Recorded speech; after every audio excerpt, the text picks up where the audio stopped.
কিয়ামতের আলামত ভাবে বোঝা যায়, সাবধানে থাকি ও মুমিন ঈমান রাখা দায়। সাবধানে থাকি ও মুমিন ঈমান রাখা দায়। কি লিখিব ভাই বাংলার বাণী,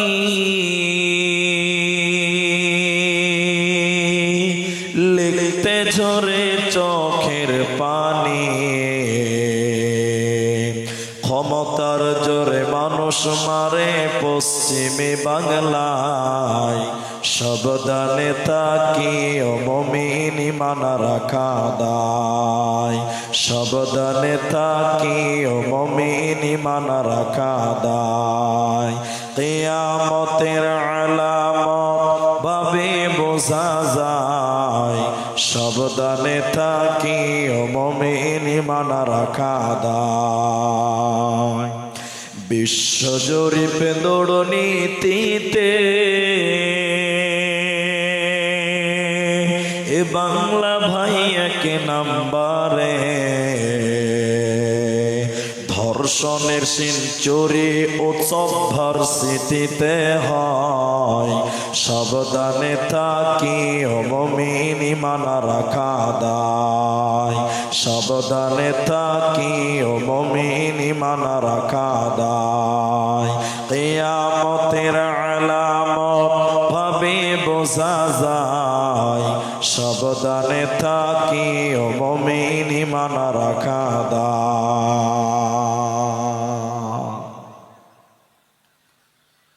উপস্থিত চলমান সভার যোগ্যতম সভাপতি, স্টেজে ওলামায়ে কেরাম, অতিথিবৃন্দ, সামনে বসে থাকা দিনদার ইমানদার মুমিন ভাই সকল, দোয়ার কান্টারি মুরব্বী সমাজ, স্নেহের কচিকাচা, পর্দার অন্তরালে বসে থাকা মুমিনা সোলেহা মা ও বোনেরা, প্রাণ প্রিয় আলতা দিঘি হরিরামপুর দক্ষিণ দিনাজপুরবাসী, প্রশংসা করি সে মহান মনিবের দরবারে যে আল্লাহ তাবারাক ওয়া তাআলা আমাদেরকে এক মাদ্রাসা কেন্দ্রিক আয়োজিত মাহফিলে বসিয়ে কোরআন এবং হাদিসের আলোচনা করার, আপনাদের শ্রবণ করার যিনি তৌফিক ইনায়াত করেছেন, সেই মহান মনিবের দরবারে শুকরিয়া আদায় করি। আমরা সকলেই একবার বলি আলহামদুলিল্লাহ। দরুদ ও সালাম বর্ষিত হোক সরকারে কায়নাত তাজদারে মাদানী নবী কুল শিরোমণি ইমামুল আম্বিয়া, নবী মক্কি, নবী মাদানী, নবী আহমদ, নবী মুহাম্মদুর রাসূলুল্লাহ সাল্লাল্লাহু আলাইহি ওয়াসাল্লাম। আল্লাহুম্মা আমিন, আল্লাহুম্মা সাল্লি আলাইহি, আল্লাহুম্মা বারিক আলাইহি। মোহতারাম ভাইও, আজিজ ও বুজুর্গ দোস্ত, আমি কোরআনুল কারীম সূরা বালাদ থেকে দুটি আয়াত তিলাওয়াত করেছি এবং হাদিসে নববী থেকে একটি মাত্র হাদিসের টুকরো পাঠ করেছি।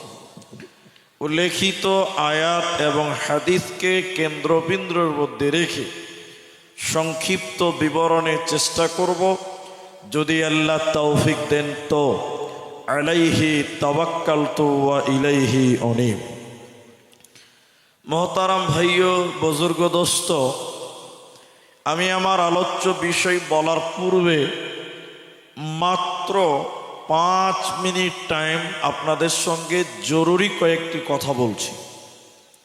জালসার কাগজটা দেন আমাকে। জরুরি কথার মধ্যে উল্লেখযোগ্য কথা হলো যে এটি একটি মাদ্রাসার উন্নয়নার্থে জালসা। এটা আপনারা আমরা সবাই অবগতি হয়েই এসেছি। আপনাদের কাছে আমি বিনীত অনুরোধ করব যে আমি আপনাদেরকে কিছু কথা জিজ্ঞাসা করব, আপনারা মুখ খুলে জবান দিয়ে সবাই আমার সঙ্গে কথা বলবেন। একবার জোরে বলুন ইনশাআল্লাহ। মাশাআল্লাহ, মাশাআল্লাহ। কেন যে আপনি যদি কথা বলেন তাহলে আপনার বুঝতে সুবিধা হবে আর আমাকেও বুঝাতে সুবিধা হবে। অনেক জায়গার লোকেরা কথা বলেন, অনেক মানুষ আছে তারা মুখ খুলে না, ওরা মনে মনে ভাবে যে হুজুর বলবে না আপনি, আমরা কেন বলবো, একে বলে হুজ্জুতি পার্টি, সব জায়গাতে আছে। এই জন্য আপনিও কিছু বলবেন, আমিও কিছু বলবো, কখনো আপনার সুবিধা কখনো আমার সুবিধা। সবাই আর একবার বলুন ইনশাআল্লাহ। আমি আপনাদের সামনে অনলি ফর কোরআন, কোরআন সম্পর্কে কিছু কথা আলোচনা করব ইনশাআল্লাহ। কারণ মুসলিমদের আল্লাহর তরফ থেকে পাওয়া সবচেয়ে বড় নিয়ামতের নাম হলো কোরআন।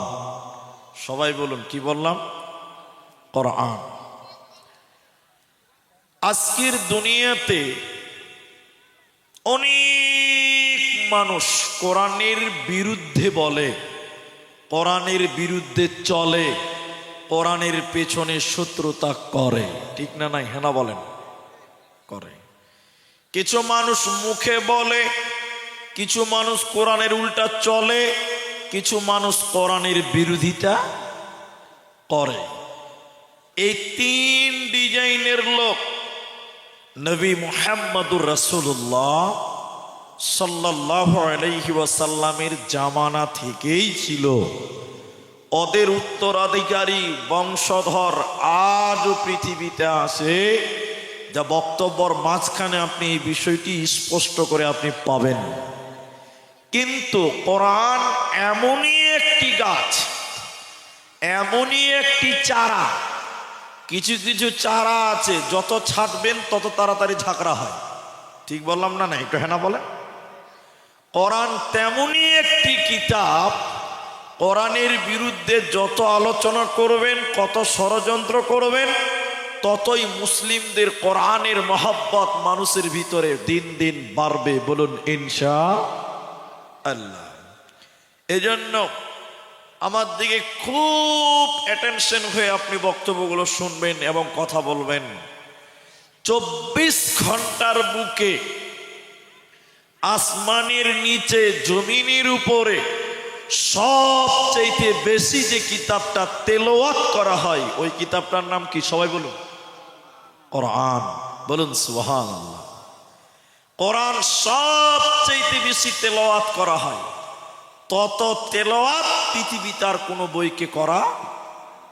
কিন্তু ইতিহাসের অপর পিঠটা তুলে দেখেন, কোরআনের বিরুদ্ধে যত বই লেখা হয়েছে পৃথিবীতে অন্য কোনো বইয়ের বিরুদ্ধে তত কিতাব লেখা হয়নি। কিন্তু যতই কোরআনের বিরুদ্ধে গিয়েছে বা বলছে বা লিখছে, কোরআনকে পৃথিবীতে দাবানো বসানো যাবে না। এর নাম কোরআন। সবাই বলুন সুবহানাল্লাহ। আমরা মুসলিমরা আল্লাহর তরফ থেকে পেলাম কোরআন, এটা নিয়ামত। অথচ আমরা মুসলমানেরা কোরআন জানি না, কোরআন বুঝি না, কোরআনের ইতিহাস জানি না, কোরআনের অস্তিত্ব জানি না, কোরআনের গির্জা জানি না, কোরআনের টার্গেট জানি না। এরপরও বুক বড় করে আমরা বলি আমরাই নাকি আবার মুসলমান, ঠিক কিনা যেটা বলেন? যে জাতি তার ধর্মগ্রন্থ জানল না, যে জাতি তার নিজের আদর্শ বই জানল না, সে জাতি কি করে কামিয়াব হতে পারে? এই জন্য মুসলমান, তোমাকে কোরআন জানতে হবে, কোরআনের ইতিহাস জানতে হবে, কোরআনের অস্তিত্ব জানতে হবে। চলুন কোরআনের কাছ থেকে কিছু পরিচয়, কোরআনের কাছ থেকে কিছু কোরআনের পরিচয় আমরা জেনে নেই। কোরআনকে 4-5টা প্রশ্ন করব, কোরআন সেই উত্তরগুলো দিবে। একবার জোরে বলুন সুবহানাল্লাহ। কোরআনকে বলেন, কোরআন তুমি কোন জায়গা থেকে এসেছিলে তুমি বলো। কোরআনকে বলবেন, কোরআনকে, কোরআন জবাব দিবে। কোরআনকে বলবেন তুমি কোথায় এসেছো সেটাও বলো, কোরআন সেটাও বলবে। কোরআন বলছে বিসমিল্লাহির রহমানির রহিম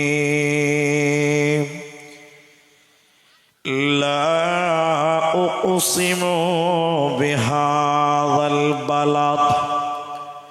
কোরআন বলছেন আমি দুইটি শহর কেন্দ্রিক নাজিল হয়েছে। ওই দুইটি শহর রায়গঞ্জ বালুরঘাট নয়, রায়গঞ্জ মালদা নয়, ওই দুইটি শহর কোরআনী স্থান পেয়েছে। একটা মক্কা মুকাররমা, অপরটি মদিনা মুনাওয়ারা। কোরআনে যত সূরা আছে কোনটা মক্কাতে কোনটা মদিনাতে আল্লাহ অবতীর্ণ করেছে। এজন্য কোরআন বলছেন আমি মক্কা এবং মদিনায় এসেছি মুসলমান।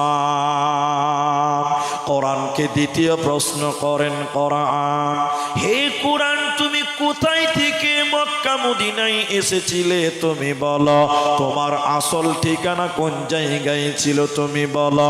কোরআন বলছে কোরআন বলছে শুনে নাও, বাল হুয়া কোরআনুম মাজিদ ফি লাওহিন মাহফুজ।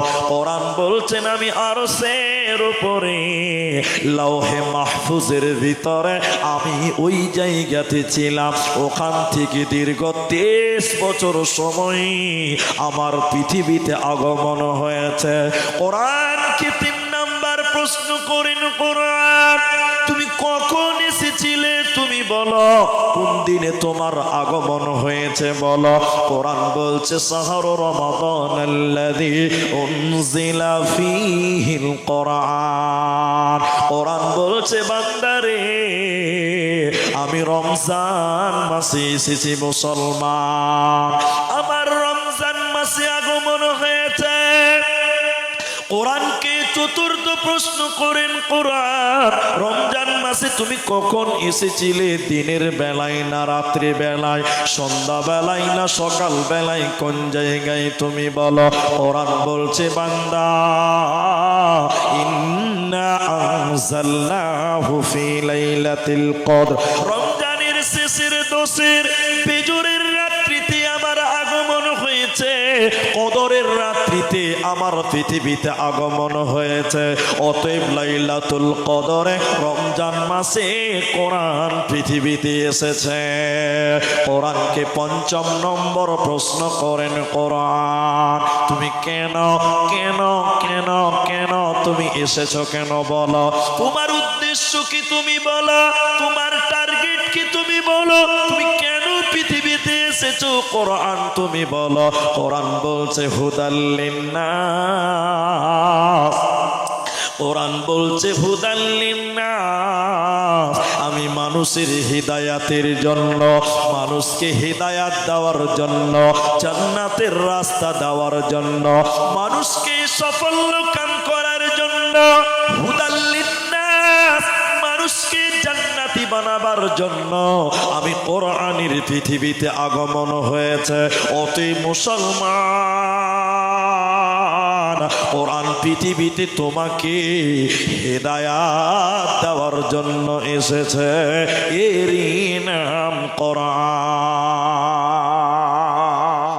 বলুন সুবহানাল্লাহ। এবার সবাই বলেন, সবাই বলেন আমার সঙ্গে, কেউ মুখ খুলতে বাদ থাকবেন না, সবাই বলেন কোরআন পৃথিবীতে তাহলে এসেছে কেন? হিদায়াতের জন্য। এতটি লোক একটু বলেন না যে ভাই কিসের জন্য এসেছে? হিদায়াতের জন্য। মাশাআল্লাহ মাশাআল্লাহ। কিন্তু একটু গোলমাল হয়ে গেছে। গোলমাল কোন জায়গা বলুন তো? অনেক মানুষ কোরআন থেকে হিদায়াত গ্রহণ করে না। কি করে বলুন তো? কোরআন দিয়ে তাবিজ বানিয়ে কোমরে বাঁধছে।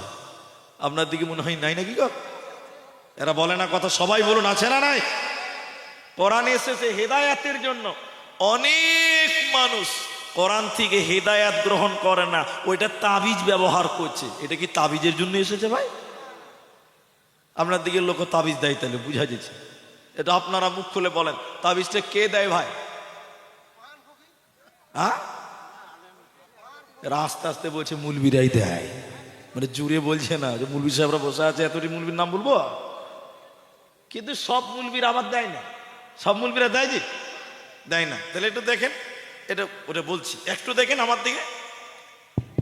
আমি যখন মাদ্রাসায় পড়তাম, সে আজ থেকে 15 বছর আগেকার গল্প করছি, এটা 15 বছর আগেকার কথা। তো একদিন সন্ধ্যাবেলা হেড মুলবির ঘরে বসে আছে, পড়তে বসছি। তো মাদ্রাসার তালবিলিম কত বদমাস তা তো আপনারা ভালো করে জানেন, ওটাও বলতে হবে বাবা, ওটা তো সবার জানা আছে। একটা ছেলে এসছে বুঝলেন সন্ধ্যার পর মাদ্রাসাতে, হেড মোল্লাকে এসে বলছে মুলবিজি। তো হেড মোল্লা বলছে কি হলো রে? তখন আমরা ছোট ছিল, পড়ছি আর কি। তখন বলছে যে একটা তাবিজ দিতে হবে যে মুলি সাহেব। তো হেড মোল্লা বলছে কি যে তাবিজ দিবি রে? কইছে আমার সামনে মাধ্যমিক পরীক্ষা আছে, তো আমার পড়া মনে থাকে না। এখন মাধ্যমিক চলছে না, ওই যে মাধ্যমিক পরীক্ষা মনে থাকে না, তো একটা তাবিজ দেন যেটা পড়া আমার মনে থাকে। আচ্ছা আপনারা বলুন তাবিজে কোনদিন পড়া মনে থাকবে? তো হেড মোল্লা কইছে পেয়েছি খরিদ্দার ভালোই। হেড মোল্লা তখন বলছে যে 501 টাকা লাগবে। সবাই বলুন ক টাকা?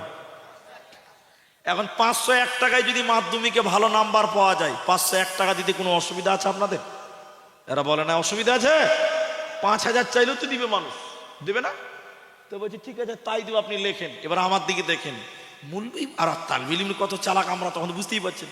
তো হেড মোল্লার তাবিজ লিখছে, ছেলেটার সামনে বসে আছে, এরকম নকশা সোরার নকশা, এটার নকশা সেটার নকশা। ছেলেটার সামনে এরকম তাবিজ এরকম ঝাড়ছে,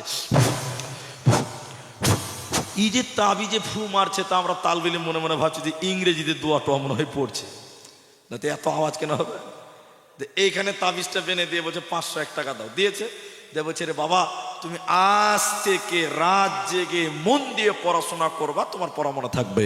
এই ছেলেটা তাবিজ বেনে নিয়ে চলে বেরিয়েছে বাড়িতে, আর রাত জেগে জেগে জেগে জেগে মন দিয়ে পড়েছে। তা মাধ্যমিকে ফার্স্ট ডিভিশনে পাস। ও খ্যাপা গোটা দুনিয়ার লোককে বলে বেড়াচ্ছে হেড মুলবি তাবিজের কি পাওয়ার হবে, ফার্স্ট ডিভিশনে পাস। আচ্ছা বলেন তো আপনারা, কি তাবিজের বরকতে পাস হলো না রাত জেগে পড়ার লিগা পাস হলো? মেহনতের জন্য পাস হলো।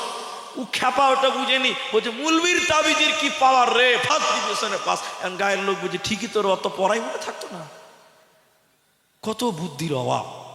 সবাই বলুন কোরআন কি তাবিজের জন্য এসছে না হেদায়েতের জন্য?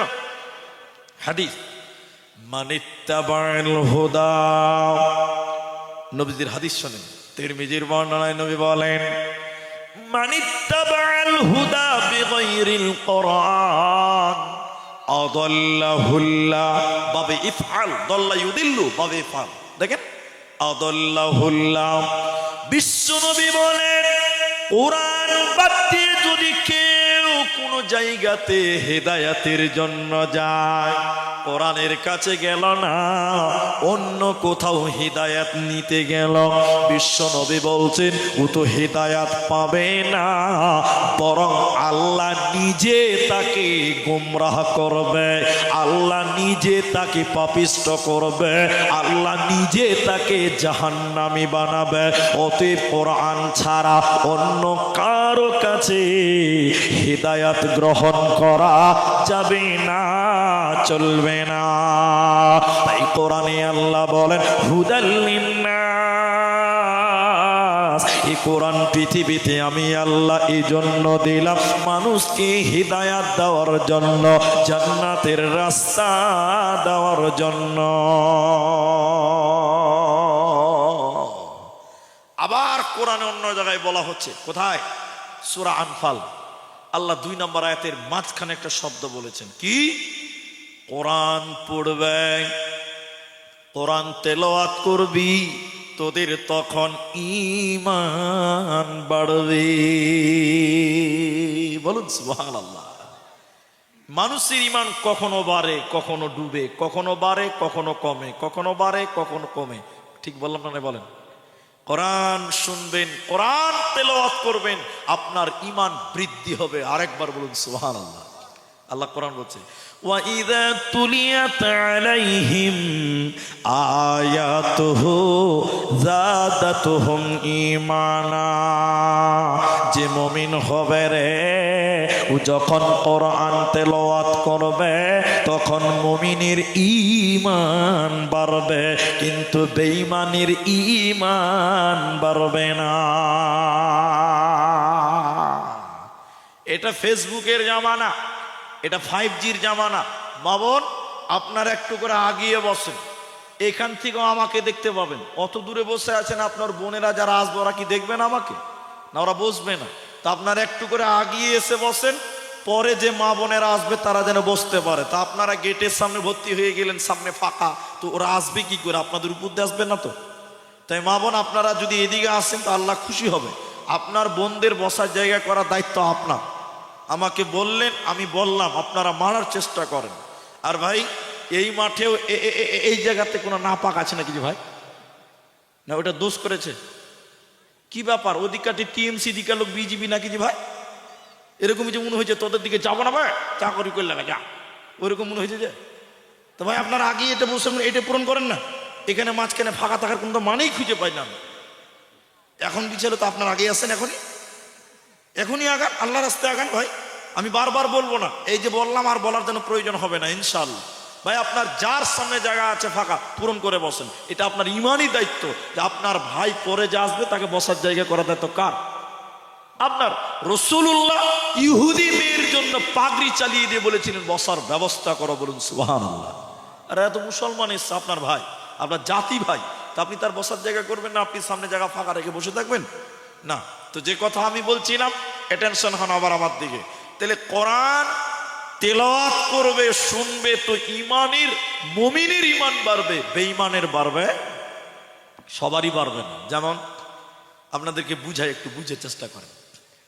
ওয়াসিম রেজভি নাম শুনেছিলেন তো? আলহামদুলিল্লাহ, এদেরকে বুঝানো খুব ভালো। ও যখন ইসলাম থেকে বেরিয়ে যায়, এদিকে দেখেন, এরকম কোরআন হাতে নিয়ে বলেছিল এই কোরআন থেকে 26টা আয়াতকে কেটে টেনে বাদ দিয়ে দিতে হবে। সবাই বলুন নাউজুবিল্লাহ। কোরআন থেকে আয়াত বাদ হয়ে যাক, কে কে চান হাত তোলেন। ওই যে একজন চেয়েছে, দুজন চাইছে, ওরা চাইছে কোরআন থেকে আয়াতগুলো বাদ দিয়ে দেওয়া হোক। কত বুদ্ধিমান লোক জি। হ্যাঁ, এরা বলছে যে কোরআন থেকে আয়াত বাদ দেওয়া হয়েছে, ঠিক আছে হাত তুলে। এরকম না হইলে হয় ভাই, এখন তো 9টা বাজে রে ভাই, এখনই যদি গোলমাল হয় তো সারা রাত পুরো আছে ভাই। আমরা কেউ চাই না, আমরা কেউ চাই ভাই? চাই না। কিন্তু বেঈমান তিনি বলেছিলেন এই কোরআন থেকে 26টা আয়াতকে কেটে বাদ দিয়ে দাও। মুসলমান কোনোদিন সেটাকে মেনে নিতে পারে না। এবার আপনাদের যেটা জিজ্ঞাসা করছি তথ্য সহ বলছি, বুঝেন। তাহলে ওয়াসিম রিজভী কোরআনের 26টা আয়াতকে চিহ্নিত করেছিল, তাহলে সে কোরআনটা পড়েছে কি পড়েনি বলেন? এতটি লোক জোরে বলুন, পড়েছে না নাই? পড়েছে। তো পড়লো তো ওর যে ইমানই বাড়লো না, ও তো ইমানের কমে গেল, অত ইমান কমলো। আল্লাহ বলছে ইমান বাড়বে, জাদাতুহুম ঈমানা, ওর ইমান বৃদ্ধি হবে। এর ইমান বাড়লো না কেন? ছোট্ট একটা উদাহরণ দিব, বুঝতে পারবেন। একটু করে বলবো, তাহলে বুঝতে পারবেন। আমার দিকে দেখেন, এই যে রাস্তাতে একটা গাড়ি বের হয়েছে, তার নাম টোটো। টোটো বলেন তো আপনারা? টোটো বলে, কেউ টুকটুকি বলে, আর আমাদের দিকে বলে পিলপিলি। ওটা শিখে রাখবেন, কি বলে? পিলপিলি। তো এই গাড়িটা চলে ব্যাটারিতে। এখন আপনাদের এই স্ট্যান্ড আলতা দিকে, এই স্ট্যান্ডে একটা লোক দোকানদার, ও খালি ব্যাটারি চার্জ করে। ও 12-13টা ব্যাটারি চার্জ করছে। একটা খ্যাপা বুঝেন তো? পাগল ওই প্লাস্টিকের ব্যাটারি দেখছে, আর বড় বড় করে দেখছে, বলছে তো ভাই এই মোটা মোটা প্লাস্টিকগুলো কি হয়েছে গো, কত খ্যাপা, ব্যাটারিকে প্লাস্টিক বলছে। তো দোকানি দেখছি তো পাগলা ছেলে, একে তো বোঝানো যাবে না। দোকানি বলছে রে খ্যাপা, এই প্লাস্টিকগুলোর ভিতরে কারেন্ট ভরছি রে, বাড়িতে রাতের বেলায় আলা জ্বলবে। খ্যাপা মনে মনে ভাবছে যে প্লাস্টিকেও কারেন্ট ভরা যায়? বলছে হ্যাঁ যায়। তখন ও খ্যাপা ভাবছে তাহলে আমার বাড়ি আর অন্ধকার কেন থাকবে? ও তাড়াতাড়ি বাড়ি গেছে। ওর বাড়িতে বড় বড় প্লাস্টিকের বালতি ছিল 10টা, সবটি বেঁধেলে চলে এসছে। বলছে আমার বালতিতে খানি কারেন্ট ভরে দাও, বাড়িতে আলা জ্বালাবো। আচ্ছা আপনারা বলুন, ওর বালতিতে কারেন্ট ঢুকবে? সবাই বলুন ঢুকবে। দোকানি মাথা নামো করে বলছে এই খ্যাপা, তোর প্লাস্টিকে কারেন্ট ঢুকবে না। তখন ও জামা গুটাইছে, মার বাবা এখনি বললি যে কারেন্ট ভরছি প্লাস্টিকের, আমার বেলায় চলবে না মানে ভাইলাম বুঝি। দোকানি ভয়ে থরথর করে কাঁপছে, কোথায় যে মারবে, খ্যাপার কেউ বিচার করতে পারবে না। এটা লোক তখন বলছে ভাই ওর দোকানের প্লাস্টিক ব্যাটারিতে কারেন্ট ঢুকবে, তোর ঢুকবে না কেন? তোর প্লাস্টিকের বালতিতে ঢুকবে না কেন? এ দুটির মধ্যে বিরাট বড় তফাৎ আছে, ফারাক আছে। তফাৎ কোন জায়গায়? একটু আমার দিকে দেখেন, ব্যাটারির ভিতরে এসিড আছে, তামা আছে, ইঞ্জিল আছে, পানি আছে, এর জন্য ব্যাটারির ভিতরে চার্জ হবে, কারেন্ট ঢুকবে। আর পাগলের প্লাস্টিকের বালতির ভিতরে কিছুই নাই, হাওয়া আছে। কিয়ামত পর্যন্ত তার লাগিয়ে রেখে দিল, ওর ভিতরে কিন্তু চার্জ হবে না। আল্লাহ কুরআনে বললেন শোনা, ওয়া ইযা তুলিয়াত আলাইহিম আয়াতুহু যাদাতুহুম ঈমানা। যে মুমিন হবে, আল্লাহর কালাম বিশ্বাস করে, যে কোরআন তেলাওয়াত করবে, কোরআনটা আল্লাহর কিতাব, আল্লাহর নাযিলকৃত বিধান, এই বিশ্বাস করে যে কোরআন তেলাওয়াত করবে, ওর ঈমান বাড়বে। আর যে সন্দেহ করে কোরআন তেলাওয়াত করবে, ওর ঈমান বাড়বে না, বাড়বে না, বাড়বে না। তাহলে ওয়াসিমের ইসবির ঈমান বাড়ল না কেন? সন্দেহ করে কোরআন তেলাওয়াত করেছিল, যাচাই করার জন্য। আল্লাহ বলেন ওর ঈমান বাড়বে না, বাড়বে না। এরই নাম কোরআন। আল্লাহ তাবারাক ওয়া তাআলা সূরা বাকারা সূরা নাম্বার 2 পারা নাম্বার 2 রুকু নাম্বার 21 লাইন নাম্বার 12 আয়াত নাম্বার 177 এর মাঝখানে আল্লাহ বলেছেন, ওয়াল কিতাব, আমার যত কিতাব আছে রে, আমার যত আসমানি কিতাব আছে, পামানা ওয়াল কোরআন, এই কোরআনের উপরে তোদের ঈমান রাখতে হবে যদি তোমরা জান্নাতি হতে চাও। অতএব মুসলমান, এই কোরআনকে বিশ্বাস করো, কোরআনের উপরে ঈমান রাখো, নচেত জান্নাত হবে না, পাবে না, দেবে না। সবাই আমার দিকে দেখেন, সবাই এদিকে দেখেন। এটা ছোট কোরআন, সবাই মুখ খুলবেন, এটার নাম ঈমান। মুখ খোলার নামই ঈমান। বলে কেন? এই কোরআনে কোনো ভুল আছে? জি ভাই, সবাই বলুন ভুল আছে। এটার নাম হলো ঈমান। আর যদি মুখ বন্ধ করে রাখেন, তার মানে ভুল থাকতেও পারে, এটার নাম ঈমান নয়। এই জন্য আরেকবার, শেষের বার বলছি, এই কোরআনে কোনো ভুল নেই, আলহামদুলিল্লাহ। তা আল্লাহ বলছেন এই কিতাবটার উপরে ঈমান আনো। কেন? কেন? পৃথিবীতে যত কিতাব আছে দেখবেন, আপনি আমার দিকে দেখে থাকেন, অন্যদিকে তাকাবেন না। কিতাবের উপরে লেখা থাকে কিতাবের নাম, এটা হেনা বলেন, তার নিচে থাকে লেখকের নাম। আমি ঠিক বললাম তো? এরপরে পাতা উল্টিয়ে দিবেন, আবার থাকবে কিতাবের নাম, লেখকের নাম, কে সহযোগিতা করেছে তার নাম, কে সম্পাদনা করেছে তার নাম। এরপরে লেখা থাকে কোথা থেকে ছাপা হয়েছে, প্রথম ছাপ কত সালে, কত টাকার দাম থাকে। তো এটা হ্যাঁ না বলে? পাতাটা উল্টিয়ে দিবেন, লেখা থাকবে সূচিপত্র। সূচিপত্র বুঝেন এটা? আচ্ছা, বাস। এরপরে থাকে ভূমিকা। ভূমিকা বলে একটা অপশন আছে না নাই? আচ্ছা, ভূমিকা মানে এটা বুঝেন আপনারা? ভূমিকা মানে হলো লেখকের ব্যক্তিগত কথা। প্রত্যেক কিতাবে আছে লেখকের ব্যক্তিগত কথা। তো ভূমিকাতে লেখক কি লেখে বলুন তো? এদিকে দিকে। আমার বইয়ে যদি কোনো ভুল হয়ে থাকে, দয়া করে আমাকে মাফ করবেন, ভুল ধরিয়ে দিবেন, ক্ষমা করবেন। আমার বইয়ে যদি হাদিস কোরআনে কোনো ভুল হয়ে থাকে, দয়া করে মাফ করবেন, ভুল ধরিয়ে দিবেন, সংশোধন করব, ক্ষমা করে দিবেন। তাহলে বইটা শুরু হয়েছে কি দিয়ে ভাই? ক্ষমা, ক্ষমা, ক্ষমা, ক্ষমা, ক্ষমা। সবাই বলুন কি দিয়ে হচ্ছে? ক্ষমা। সারা পৃথিবীর যত কিতাব আছে দেখেন এইভাবে আছে। কিন্তু বলুন বলুন এদিকে, কোরআনে কোনো ভূমিকা, কোনো ক্ষমা নেই। কোরআন চ্যালেঞ্জ দিয়ে শুরু করেছে, যালিকাল কিতাব। আল্লাহ চ্যালেঞ্জ দিয়ে বলেন, এই কিতাব যার নাম কোরআন, লা রাইবা ফি, এই কিতাবে কোনো ভেজাল নাই। বলুন সুবহানাল্লাহ। কেউ ভুল করতে পারবে না। যতজন মানুষ কোরআনের ভুল ধরেছে, তারা নিজেরাই অজ্ঞ, নিজেরাই মূর্খ, নিজেরাই অজ্ঞ, নিজেরাই মূর্খ। তার কারণ দেখবেন ডক্টর জাকির নায়েকের সামনে অনেক মানুষ বলেছে কোরআনে এটা ভুল আছে, ওটা ভুল আছে, তার সঙ্গে সঙ্গে জাকির নায়েক, ডক্টর জাকির নায়েক তার জবাব দিয়ে বলেছে কোরআনে কোনো ভুল নাই। আল্লাহ চ্যালেঞ্জ দিয়ে বললেন লা রাইবা ফি, এই কিতাবে কোনো সন্দেহ নাই, এই কিতাবে কোনো ভেজাল নাই, এরই নাম কোরআন। তাই আল্লাহ কোরআনে বলেন ওয়াল কিতাব, আমার যত কিতাব আছে রে, এই কিতাবগুলির ওপরে, কোরআনের ওপরে তোমাদের ঈমান রাখতে হবে যদি তোমরা পরেজগার মুত্তাকি জান্নাতি হতে চাও। অতএব কোরআনকে ঈমান আনো। মক্কার মুশরিকেরা, মক্কার মুসলিমেরা, মক্কার কাফেরেরা এই কোরআনকে বিশ্বাস করে না। এদিকে ভাই, এদিকে এদিকে, মক্কার কাফেরেরা, মক্কার মুশরিকেরা কোরআনকে বিশ্বাস করত না।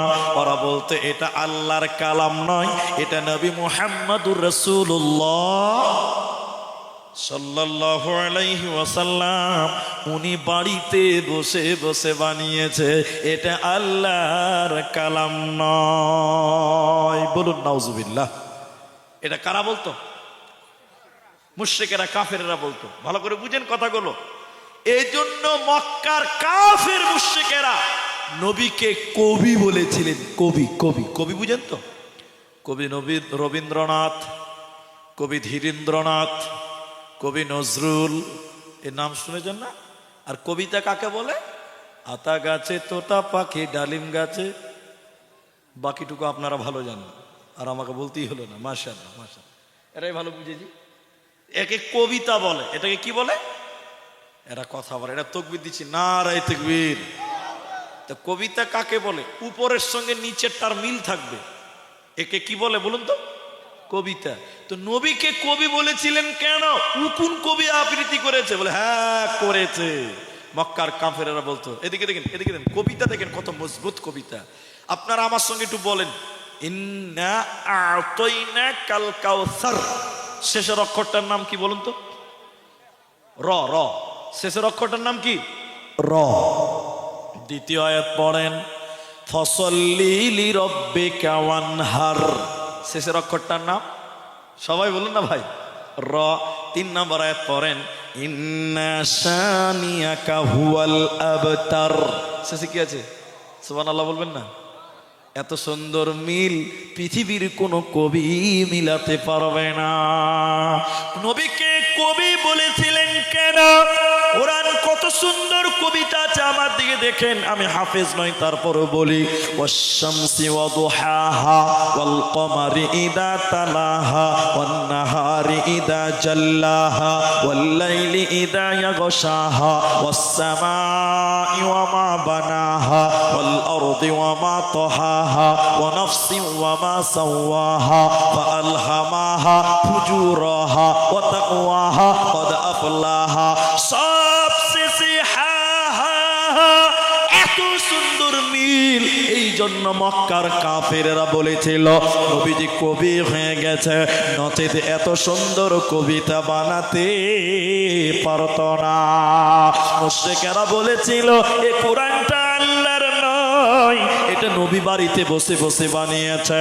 আল্লাহ তাদেরকে চ্যালেঞ্জ দিয়ে জবাব চেয়েছে। আল্লাহ বলেন হে মুশরিকের দল, হে কাফেরের দল, যদি তোমরা বলো এই কোরআনটা নবী বাড়িতে বসে বসে বানিয়েছে, আমি আল্লাহ তোমাদের চ্যালেঞ্জ দিলাম, তোমরাও মানুষ নবীও মানুষ, তোমরাও মানুষ নবীও মানুষ, পার্থক্য তার কাছে জিবরাইল আছে, তোমাদের কাছে আসে না। তোমরা যদি দাবি করো তোমাদের মতন মানুষ নবী কোরআন বানিয়েছে, আমি আল্লাহ তাহলে তোমাদেরকে বলি তোমরাও তো মানুষ, তাহলে তোমরা কেন এই কোরআনের মতন একটা কোরআন বানাতে পারো না?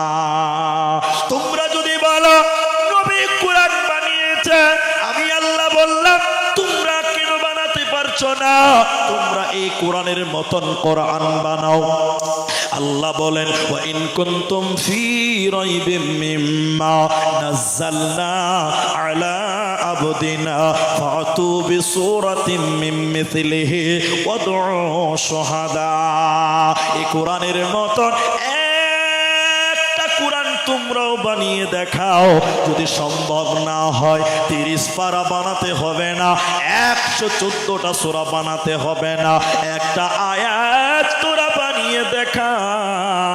ইন কুনতুম সাদিকিন, যদি তোরা প্রকৃত সত্য হয়ে থাকিস। পৃথিবীর কেউ কোরআন বানাতে পারেনি, ভবিষ্যতে কেউ পারবে না, এরই নাম কোরআন। তাই আল্লাহ তাবারাক ওয়া তাআলা বলেন মুমিনরে এই কোরআনকে তোমরা বিশ্বাস করো, এরই নাম ফুরকান। কোরআনের নাম নূর। আমার নাম বলেন, কোরআনের নাম নূর, কোরআনের নাম জিকির। কোরআনের নাম কি? খালি তাহিরি হুজুরের মতো লাফালাফি করার নাম জিকির লয়। তাহিরি হুজুরের লাফালাফি দেখেছেন আপনারা? দেখেন নিজে ডিজে জিকির, ডিজে জিকির। হ্যাঁ, কোরআনের নাম নূর, কোরআনের নাম তানজিল, কোরআনের নাম জিকির, কোরআনের নাম ফুরকান, কোরআনের নাম বোরহান, কোরআনের নাম করিম, কোরআনের নাম হাকিম, কোরআনের নাম মাজিদ। এইভাবে কোরআনের 56টা নাম তাফসীরের ভিতরে পাওয়া যায়। সবাই বলুন কটা? কিন্তু বাঙালি মুসলমান 56টা নাম পছন্দ হলো না, এরা বলছে কোরআন শরীফ। কোরআন শরীফ বলে না? আপনার দিকে মনে হয় বলে না, কম বলে। কিন্তু কোরআন শরীফ কোথায় লেখা আছে কেউ দেখাতে পারেন? হাদিসের অমুক পাতাতে আছে? নেই। একটা একটা করে 56টা নামের কথা পাওয়া যায়, কোন জায়গায় কোরআন শরীফ লেখা নাই। মুসলমানকে 56টা পছন্দ হলো না, নিজে বানিয়ে বানিয়ে বলছে কোরআন শরীফ।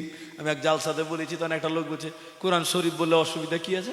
তখন আমি বললাম আপনার নাম? বলে জমশেদ। বলে আপনাকে যদি আমি ইডিয়েট বলি কেমন লাগবে? হ্যাঁ, আমার বাবা জমশেদ রেখেছে, তুমি ইডিয়েট বলে? তা আল্লাহ তার কোরআনে 56টা নাম দিয়েছে, তো ওটা বাদ দিয়ে তুমি একটা নিজে বানালা, আল্লাহর রাগ হবে না? এরা বলে না কথা হবে না? তখন গাল চুলকাইছে যে মুরবি তো ঠিকই বলছে রে। হ্যাঁ, ফাইজলামু করার জায়গা পাও না। শুনিলেন কোরআন, তাই আল্লাহ বলছেন এই কিতাবের প্রতি তোমরা ঈমান আনো। যেমন সাহাবীরা ঈমান এনেছিলেন, যেমন সাহাবীরা বিশ্বাস করেছিলেন, ওই রকম তোমাদেরও ঈমান রাখতে হবে। শুনিলেন মক্কার বিভিন্ন অঞ্চল থেকে, মক্কার বাইরে থেকে বিভিন্ন জায়গার মানুষেরা কাবা তাওয়াফ করতে আসতো। আমাদের নবীর আগেও কাবা ছিল। আদম আলাইহিস সালাম থেকে প্রথম বানিয়েছে ফেরেশতা। প্রথম বানিয়েছে কে? এরা বলে না কে? ফেরেশতা।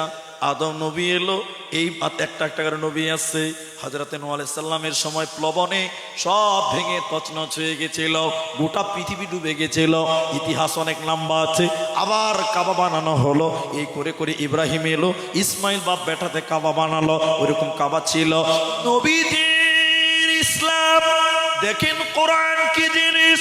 মক্কার চতুর্দিক থেকে যখন লোকেরা কাবা তাওয়াফ করতে আসতো, আবু জাহাল, উতবা, সাইবা যারা ছিল, এরা বলছে ও বিদেশি লোকেরা, আমাদের এখানে একজন পাগল আছে, তোমরা সেই পাগলের কথা শুনবে না। পাগল মানে নবী মুহাম্মদুর রাসূলুল্লাহ। তো বিদেশি লোকেরাও খুব চালাক। ওরা বলছে ই কোন সাংঘাতিক পাগল রে ভাই, যার জন্য এলান করে বেড়াচ্ছে। তো এলান করছে তো করছে, দেখতে মানা করে না, ওর কথা শুনতে মানা করছে। ইভের কোন ডিজিটাল পাগল জি ভাই? আচ্ছা, এই গ্রামে আমি এলাম, টোটো তো করে বলে বেড়াচ্ছে জালসাতে একটা পাগল আছে, তার কথা কেউ শুনবে না। তখন আমার মনে মনে একটা সন্দেহ জাগবে, ইভের কোন পাগল রে ভাই? জাগবে কি জাগবে না? এরা বলে না কথা যে ভাই, জাগবে। তো নবীকে কেউ চিনতো না। ওই উতবা, সাইবা, আবু জেহেল এরা পাগল নামে নবীকে আরো ফেমাস করে দিয়েছেন। বলুন সুবহানাল্লাহ।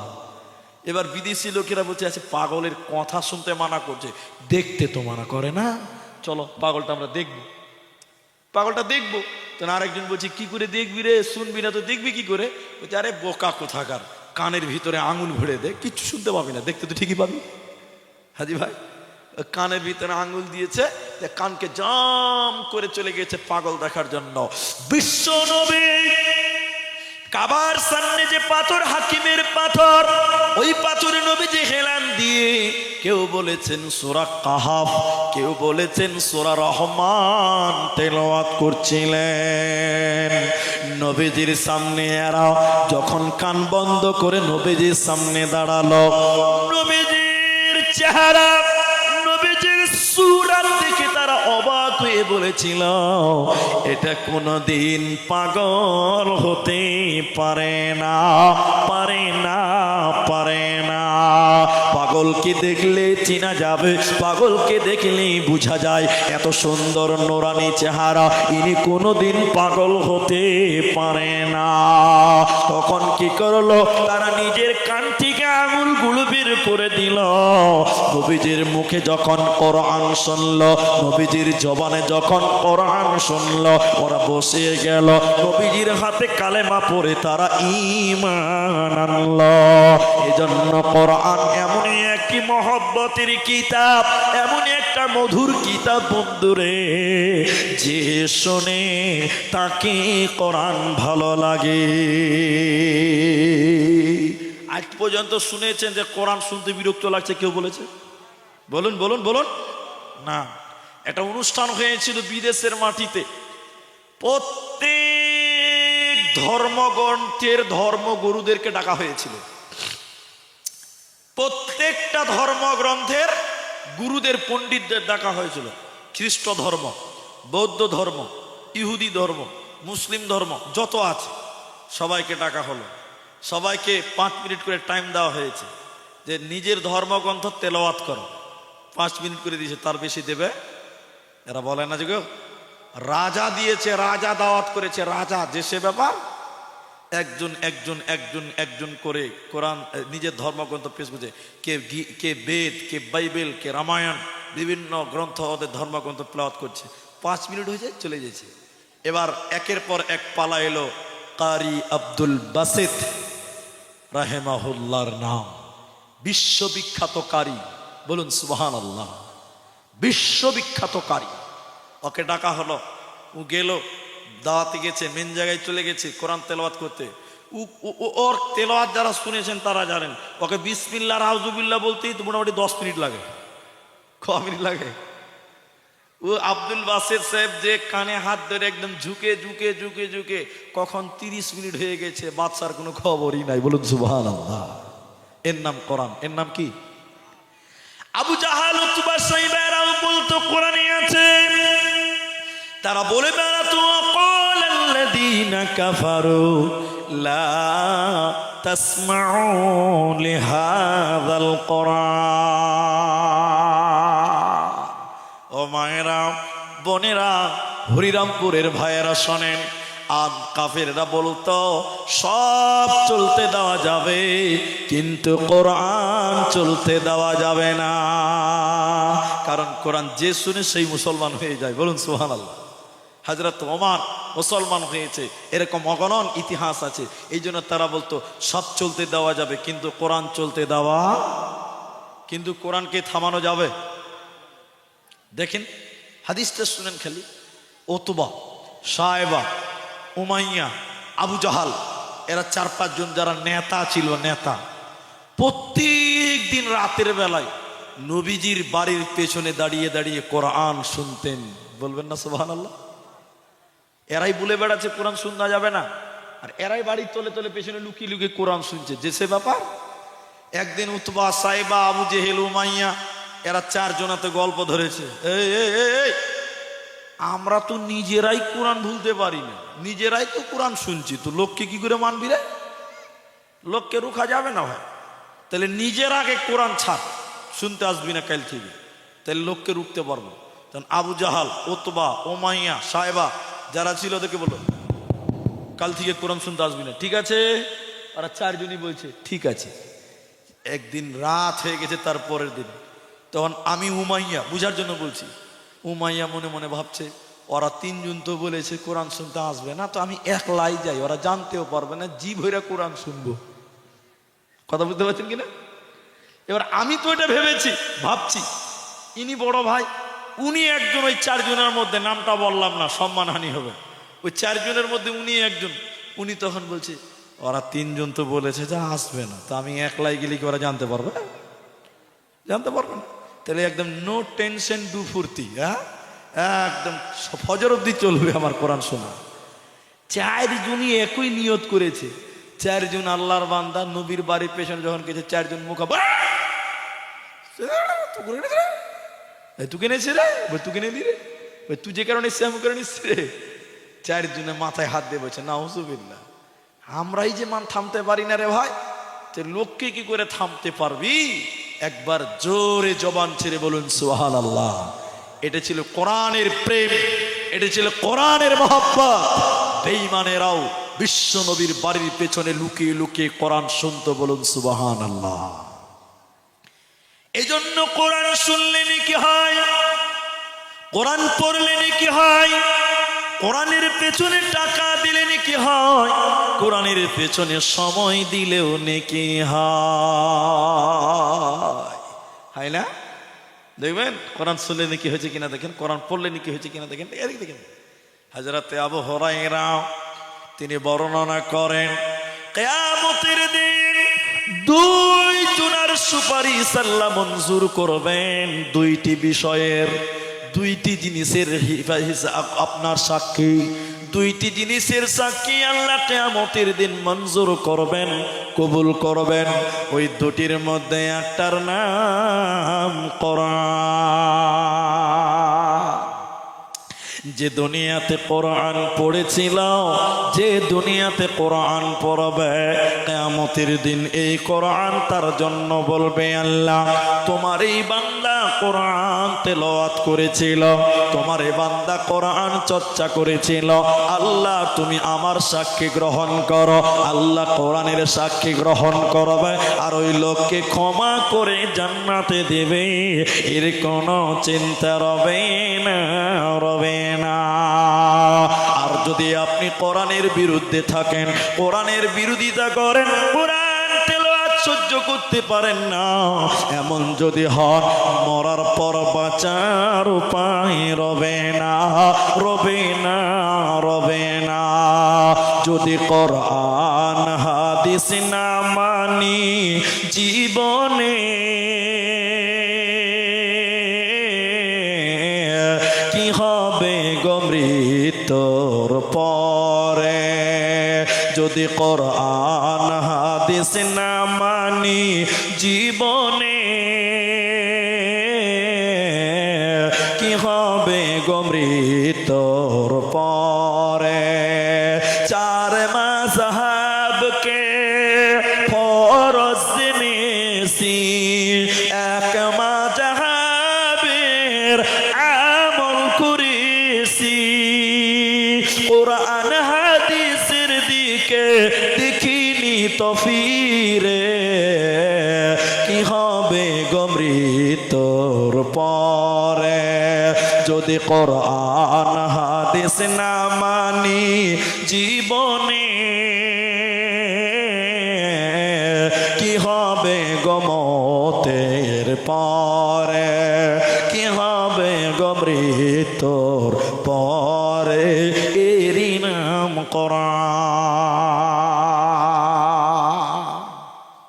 আর দুটি বলবো, একটা যুক্তি দিব, একটা আয়াত পড়বো, যে কোরআন পড়লে নেকি আছে না নাই? বাবা আছে না নাই?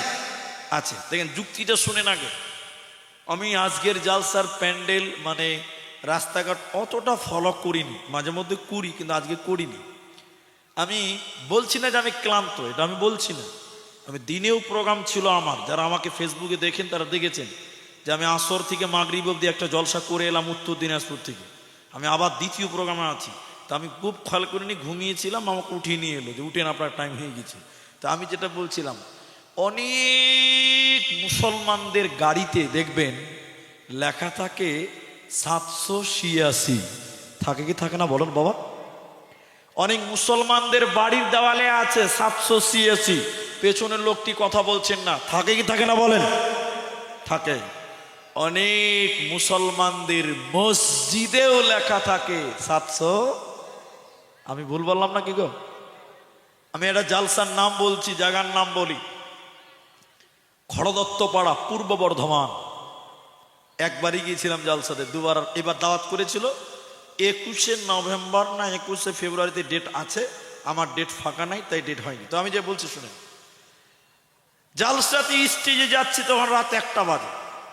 এই রাস্তাতে একদম লাইটিং ফাইটিং করেছে, খুব গুরুত্বপূর্ণ কথা বলবো এখন, শুনে এটা বিরক্ত লাগবে।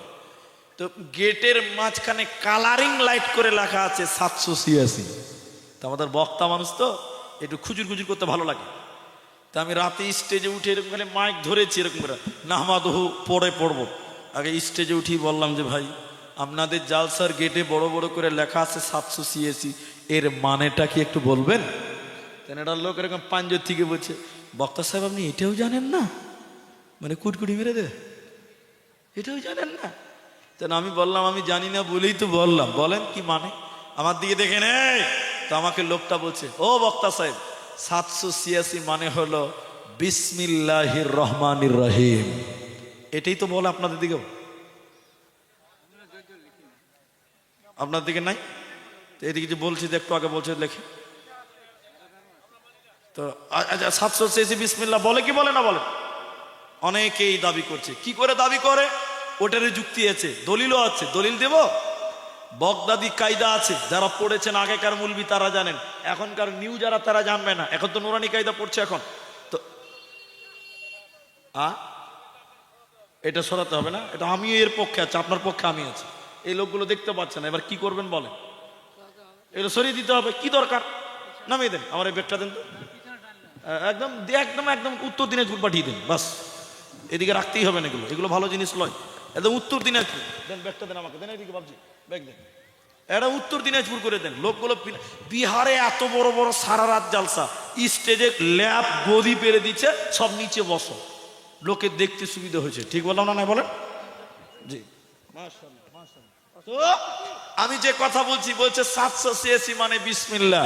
এখন আপনারা যেটি মানুষ আছেন, আচ্ছা 786 বিসমিল্লাহ হলো কিভাবে? এটা একটা প্রশ্ন, জাগবে কি জাগবে না? যে এইটা মুসলমানদের মাথায় এলো কি করে 786 বিসমিল্লাহ? শোনেন, বগদাদি কায়দাতে আল্লাহর 99 নামের আগে ছোট ছোট করে আলিফ বা লেখা আছে। এদিকে দেখেন, এদিকে আলিফের নিচে একটা অঙ্ক লেখা আছে, ধরেন 2। বার নিচে লেখা আছে 30, সিনের নিচে লেখা আছে 50। এরকম প্রত্যেকটা অক্ষরের নিচে কি আছে? একটা করে অঙ্ক। অঙ্ক। এখন বিসমিল্লাহ লেখেন, প্রথমে বা, তারপরে সিন, তারপরে মিম, তারপরে আলিফ, তারপরে লাম, তারপরে এরকম করে অক্ষরগুলো লেখেন। দেখছে যে বা সিন মিম। আচ্ছা, বায়ের অঙ্ক কত? 2, লেখলো 2। সিনের কত? 3, লেখলো 3। মিমের কত? 30, লেখলো 30। এরকম বিসমিল্লাহর যতটি অক্ষর সবটির অঙ্ক লেখে হিসাব করে দেখা গেছে যে 786। বুঝে এটাই মুসলমানের বিসমিল্লাহ। আচ্ছা আপনারা বলুন, 786 বললে নেকি হবে? হ্যাঁ, আচ্ছা 786 কি করে বিসমিল্লাহ বলবেন গো? আচ্ছা, আজকে আপনাদের গ্রামে গরু জবাই হয়েছে। কি জবাই হয়েছে? গরু জবাই হয়েছে কিনা? আচ্ছা, গরু জবাই করার দোয়া কি? বিসমিল্লাহ আল্লাহু আকবার। এখন যদি কোনো কসাই বলে বিসমিল্লাহ বলবো না, 786 আল্লাহু আকবার, কে কে খাবে? হাত তুলো। আপনি খাবেন? কে খাবে বলো? যতই বড় মূল ফতোয়া দেখছে 786 কেটেছি, এটা হালাল হবে না। তাহলে বিসমিল্লাহ একটা ইবাদত। কোরআনের ভিতরে সূরা তাওবাতে বিসমিল্লাহ নাই, কিন্তু কোরআনের আরেকটা সূরাতে ডবল বিসমিল্লাহ আছে। এজন্য বিসমিল্লাহ কোরআনের আয়াত। এজন্য মুসলমান বিসমিল্লাহ বললে নেকি হবে, আর 786 বললে গুনাহ হবে। কি হবে বললাম? গুনাহ হবে, গুনাহ হবে। আর বিসমিল্লাহ বললে নেকি হয় কেন? বিশ্ব নবী বলেছেন, শুনে নাও, প্রতিটি অক্ষরে অক্ষরে 10টা 10টা করে নেকি দেওয়া হবে।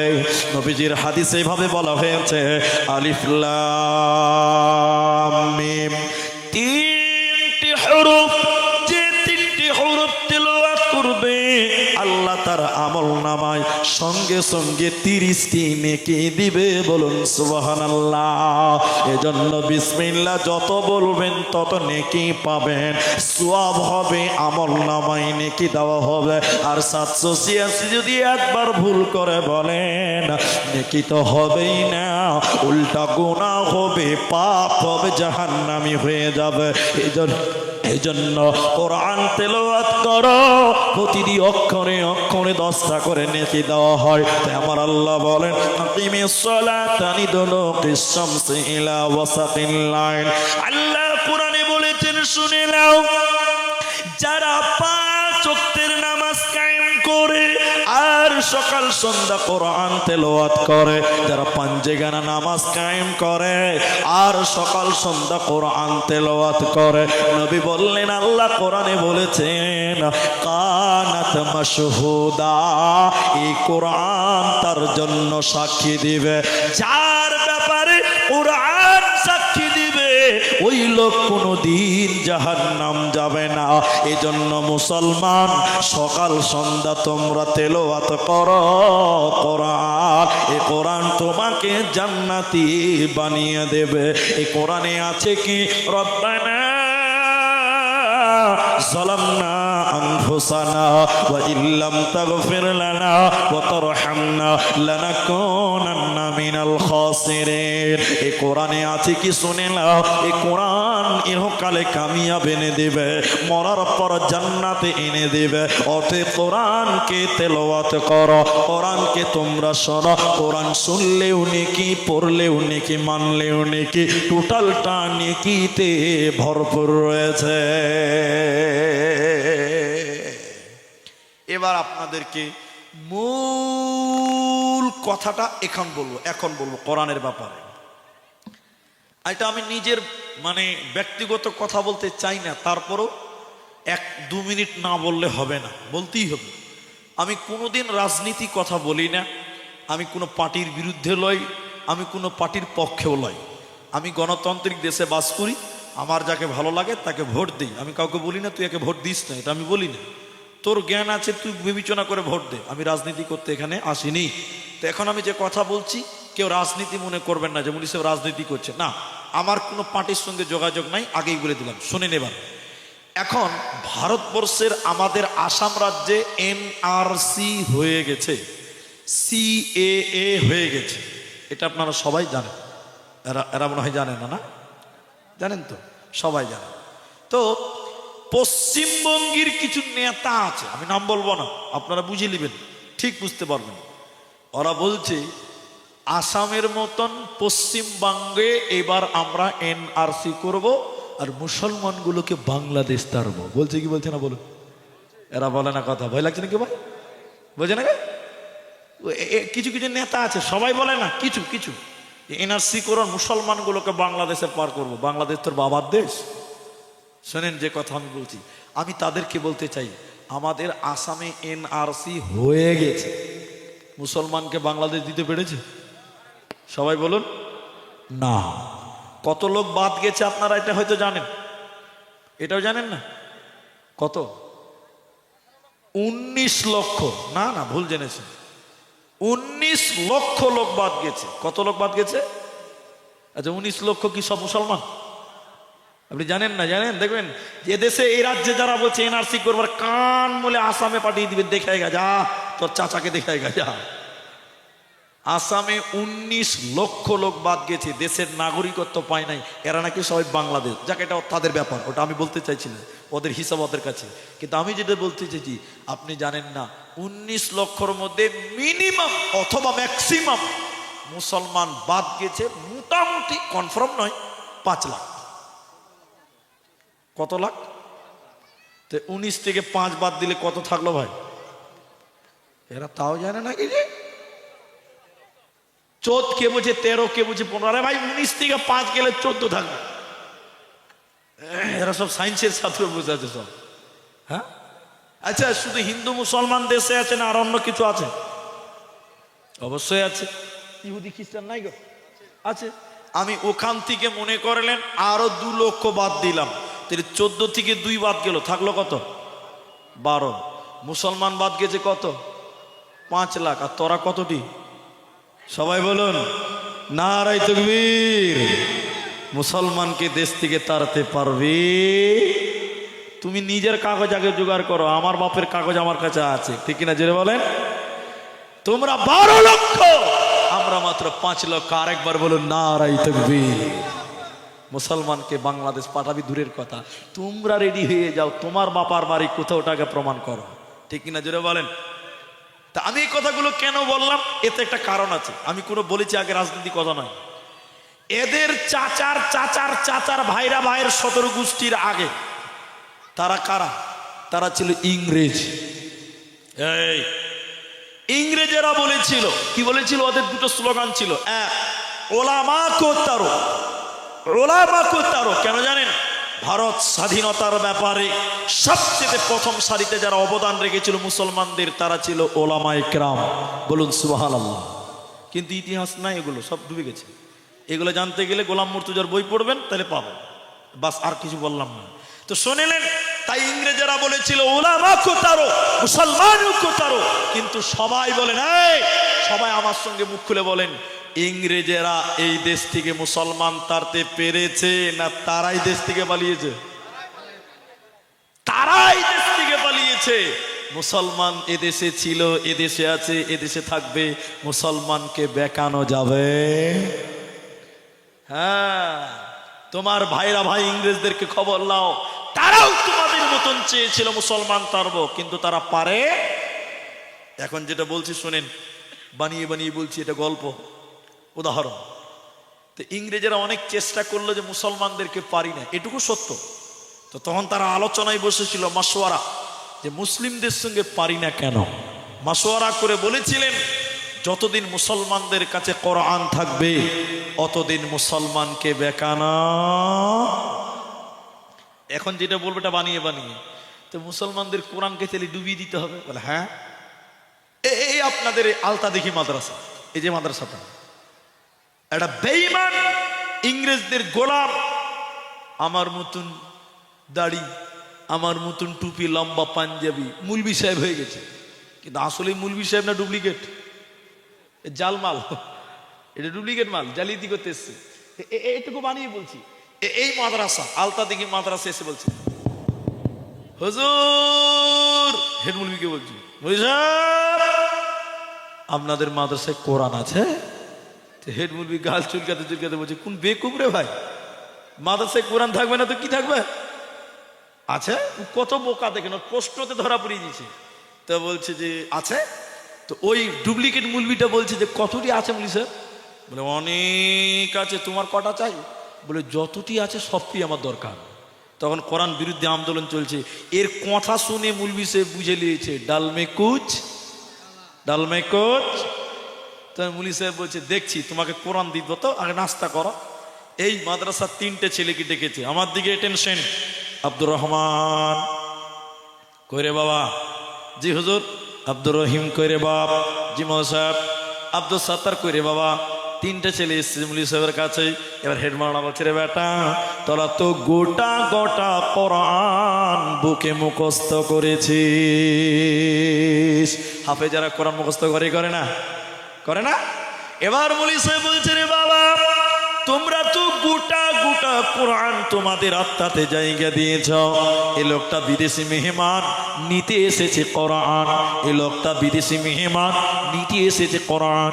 নাস্তা পানি তো মাশাআল্লাহ ভালোই হয়েছে রে বাপ।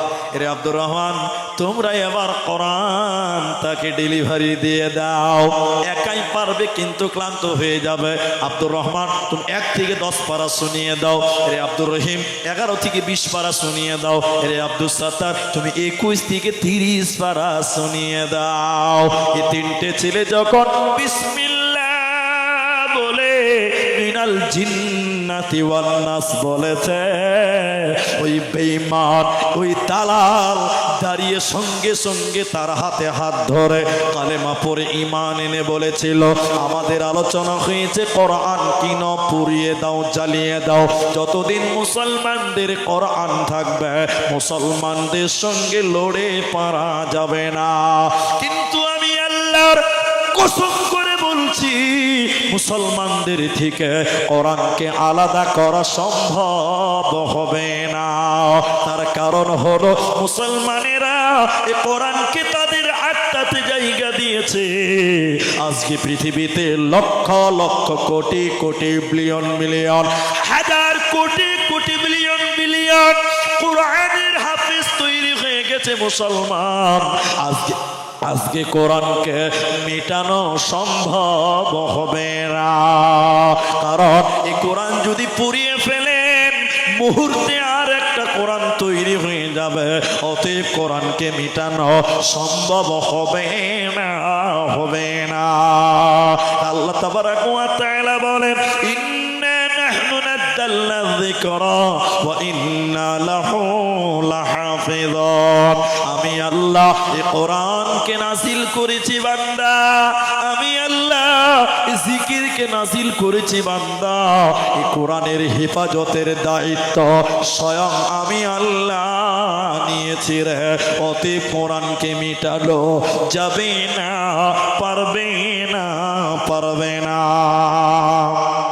তাই একজন আরবিক বিদ্বান, সবাই দেখেন আমার হাতে কোরআন, একজন আরবিক বিদ্বান এই রকম কোরআনকে তুলে ধরেছিলেন, মানুষদেরকে দেখিয়েছিলেন আর বলেছিলেন, হে মুসলমানেরা তোমরা বলো বলো বলো বলো বলো এই কোরআনটা কেমন দেখলে, কেমন করে দেখলে তোমরা বলো।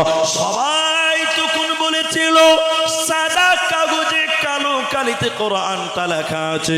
তিনি বলেছিলেন, বন্ধুরে এই কোরআনটা এই চক্ষু দিয়ে দেখলে হবে না, কোরআনটা ইমানের চক্ষু দিয়ে দেখো, কোরআনটা ইমানের চক্ষু দিয়ে দেখো। এই কোরআনটা কোনো কাগজে নয়, এই কোরআনটা কোনো কালিতে নয়, বরং এই কোরআনটা শহীদের রক্তের বিনিময়ে এসেছে রে। এই কোরআনের জন্য কত মা বিধবা হয়েছে, এই কোরআনের জন্য কত বাচ্চা ইতিম হয়েছে, কত বোন তার ভাই হারিয়েছে রে। অতএব কোরআনটা বহু শত্রু, বহু শহীদের বিনিময়, বহু জানের বিনিময়ে এসেছে। এই কোরআনকে পৃথিবীর কেউ মেটাতে পারবে না, এরই নাম কোরআন। এবার বলেন, এটা আপনি হাতে রাখেন, এবার আপনারা বলেন এই কোরআনটা তাহলে আমাদের জানার দরকার আছে না নাই ভাই? কিছু লজ্জা পাবেন না ভাই, আমি অপমান করব না, আল্লাহর কসম করে বলছি, অপমান করার উদ্দেশ্য নয়, শুধু আমি জানতে চাইছি, দেখতে চাইছি কে কে কোরআন পড়তে পারেন, একটু হাত তোলেন। বাস, যিনি পারেন তিনি হাত তোলেন। হ্যাঁ ঠিক আছে, মানে এখানে হিসাব করতে গেলে 95% লোক পারেন, পারেন না 5% লোক পারেন, 95% তাও মনে হয় বেশি বলা হলো আমার। তো আমি 95% পারে না ধরলাম, 5% পারি ধরলাম। কিন্তু আপনাদেরকে যেটা আমি বলতে চাইছি আপনারা বলেন, সবাই বলেন, তাহলে কোরআন জানার দরকার আমাদের আছে না নাই? এতটি লোক জুড়ে বলবেন আছে না নাই? আছে। কিন্তু জানলেন না কেন? হিসাব দিতে পারবেন? পারবেন না। এখন আপনারা ওটা পরে বলছি, আরেকটু পরে বলছি। এখন যেটা আমি বলতে চাইছি, মুসলমানদের জন্য কোরআন শিক্ষা অর্জন করাটা জরুরি। কি বললাম? একটা যুক্তি দিই, এটা উপন্যাস শোনায় আপনাকে, 5 মিনিট টাইম লাগবে। আপনি খালি আমার দিকে দেখেন, উপন্যাসটা খালি আপনারা একটু লক্ষ্য করেন, তাইলে বুঝতে পারবেন উপন্যাসটা কি। হ্যাঁ, আমি আপনাদের উপন্যাসটা বলি, তো সেটা হচ্ছে কি, এক দার্শনিক গেছে ওই ফারাক্কা নদীতে ঘুরতে। দার্শনিক বুঝেন তো আপনারা? পণ্ডিত লোক, পণ্ডিত লোক, শিক্ষিত লোক। ও সমুদ্রে, মানে ওই নদী গেছে, ফারাক্কা নদী ঘুরতে গেছে, দেখি একটু ঘুরে বেড়ায়। দার্শনিক মানুষের ঘোরাঘুরি করতে পছন্দ করে। ও যখন নৌকাতে উঠেছে, তো নৌকাতে উঠে ভাবছে, হেরে লুডু নাই, টাস নাই, ক্রাম নাই, কিচ্ছু নাই। তো দার্শনির মুখ তো আর বন্ধ থাকবে না, আবার ওখানে প্যাক প্যাক করে বকবে, অত বাস। তো সময়টা পার হবে কি করে রে? তেন বলছে, মাঝির সঙ্গে তাহলে একটু দোষ লাগিয়ে দিই, তাহলে তো টাইমটা পাস হয়ে যাবে। আপনারা আমার দিকে বুঝতে পারছেন কথা? আমার বুঝতে পারছেন তো? এবার দার্শনিক মাঝিকে বলছে, মাঝি ভাই। মাঝি বলছে, জি ভাই। দার্শনিক বলছে, এরে মাঝি, গোগল বুঝিস? গোগল? আচ্ছা বলুন, মাঝি কোনোদিন গোগল বুঝবে? মাঝি তখন বলছে, ভাই আমি কোনোদিন লেখাপড়া করিনি, কোনো স্কুল মাদ্রাসা মসজিদ কোনো জায়গায় লেখাপড়া করিনি, অতএব আমাকে এগুলো জিজ্ঞাসা করিয়েন না, আমি এগুলো জানি না। তো এর উত্তর শুনে দার্শনিক আহ আহ আহ আহ আহ আহ আহ আহ কলজা ঠান্ডা করে জিভ ভরে হাসছে, মজা লিচ্ছে। কি লিচ্ছে এরা বলে না, মজা লিচ্ছে। দে বলছে, মাঝি রে তোর জীবনটা 4 আনায় মিছে। মানুষের জীবন কয় আনা ভাই? 16 আনা। 4 গেল, থাকলো কত? 12। ফের খানিকক্ষণ পর দার্শনিক বলছে, মাঝি বিজ্ঞান বুঝো, বিজ্ঞান বিজ্ঞান। হ্যাঁ, আমাকে এগুলো কি জিজ্ঞাসা করছো যে ভাই? আমি স্কুল কলেজ কোন পড়াশোনা করি না। ও তখন বলছে, আহ আহ আহ আহ আহ আহ আহ তোর জীবনটা 8 আনাই মিছে। আর কত থাকলো ভাই? 8 আনা। মাঝি লক করে আছে। ফের দার্শনিক বলছে, মাঝি রে ইতিহাস বুঝো, ইতিহাস। তখন মাঝি বলছে, এবার মনে হয় বুঝে লেছি। বলছে, কি বুঝলি? কইছে, আমি যখন বিয়ে করেছিলাম আমার শাশুড়ি মামাকে রাজহাঁস রান্না করে খিলিয়েছিল, ওটাই কি ইতিহাস? মাঝির উত্তর শুনে দার্শনিক আহ আহ আহ আহ আহ আহ আহ হাসতে হাসতে বলছে, তোর জীবনটা 12 আনাই মিছে। আর কত থাকলো ভাই? এমন টাইমে নৌকা নদীর মাঝখানে চলে গেছে, একদম মাঝখানে। আমার দিকে দেখেন, কালো মেঘ, ঝড়, একদম নৌকা থাই থাই থাই, মানে ইংরেজিতে ড্যান্স করছে আর কি। নৌকা ডুববে ডুববে অবস্থা, নদীর পানি থাই থাই করছে, কালো মেঘ বিজলি চমকাচ্ছে। দার্শনিকের কইলজা ভাই ভয়ে এখানে চলেছে। দার্শনিক নৌকার মাঝির কানে কানে দিয়ে বলছে, মাঝি নৌকা ডুববে নাকি ভাই? নৌকা ডুববে? মাঝি বলছে, এদিকে এদিকে এদিকে এদিকে, ইতিহাস জানো, ভূগোল জানো, বিজ্ঞান জানো, আর্টস জানো, কমার্স জানো, সায়েন্স জানো, ইংরেজি জানো, বাংলা জানো, সাঁতার জানো বাবু?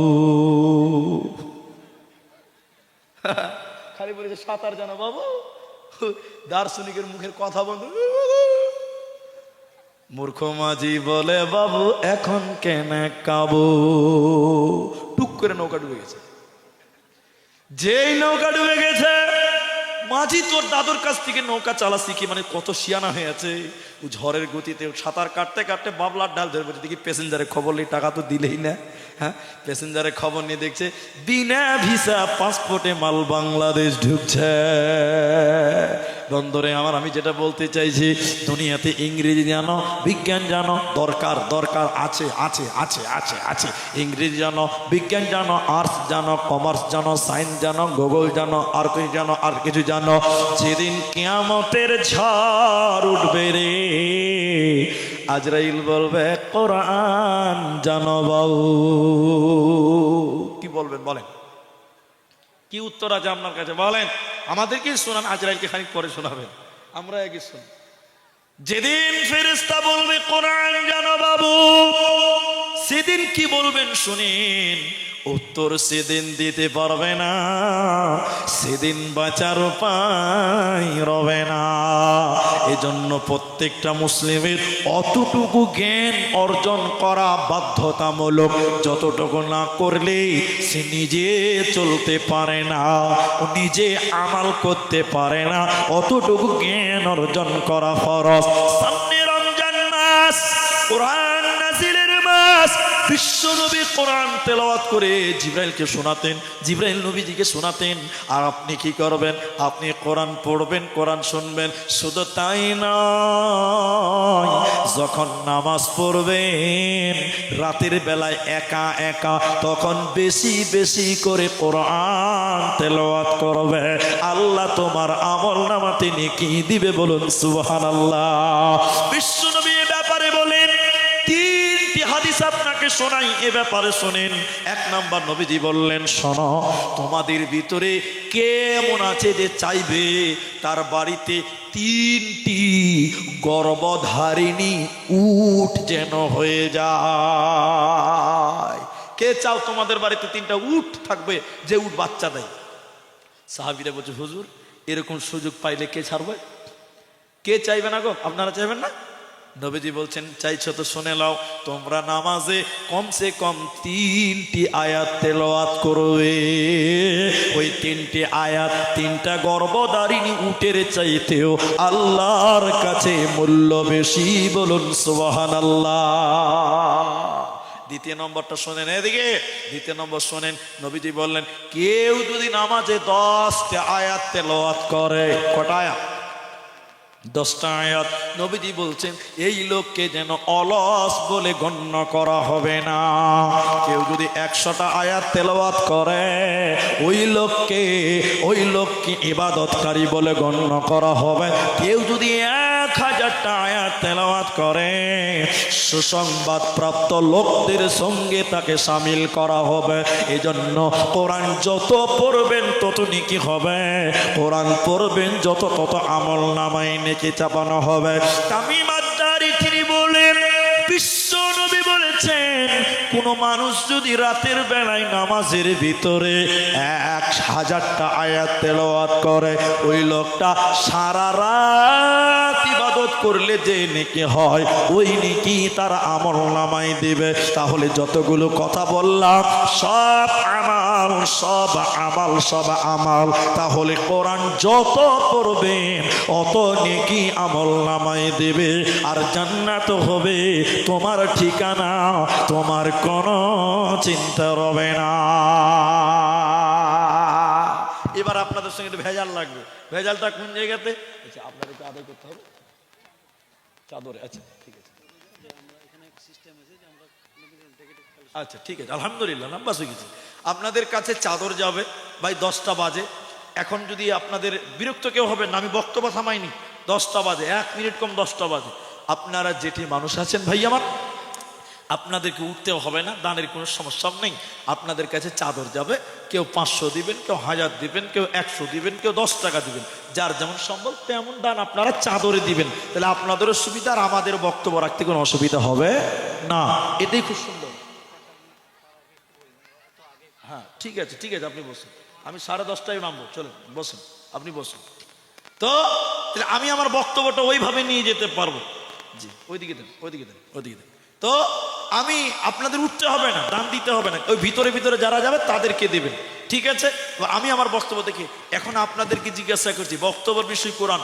পৃথিবীতে সবচেয়ে ভালো মানুষকে,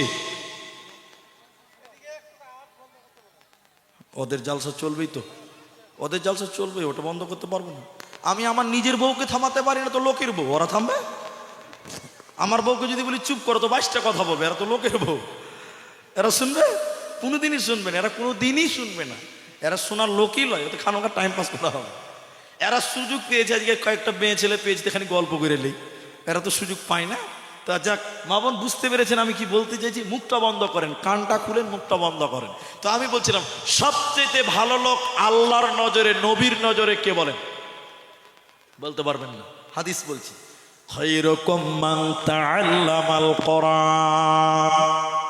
নবী বললেন সবচেয়ে ভালো কে, সবচেয়ে ভালো লোককে।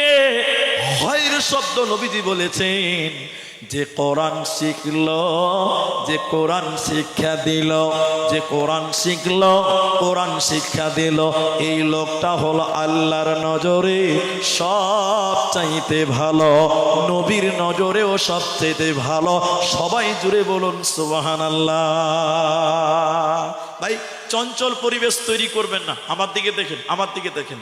তাহলে আল্লাহর নবীর নজরে হলো যে কোরআন জানে এবং কোরআন জানায়, কোরআন শিখে এবং কোরআন শিখায়, এই লোকটা সবচেয়ে ভালো, নবী বলছেন। কিন্তু মানুষেরা তাকে ভালোবাসছে?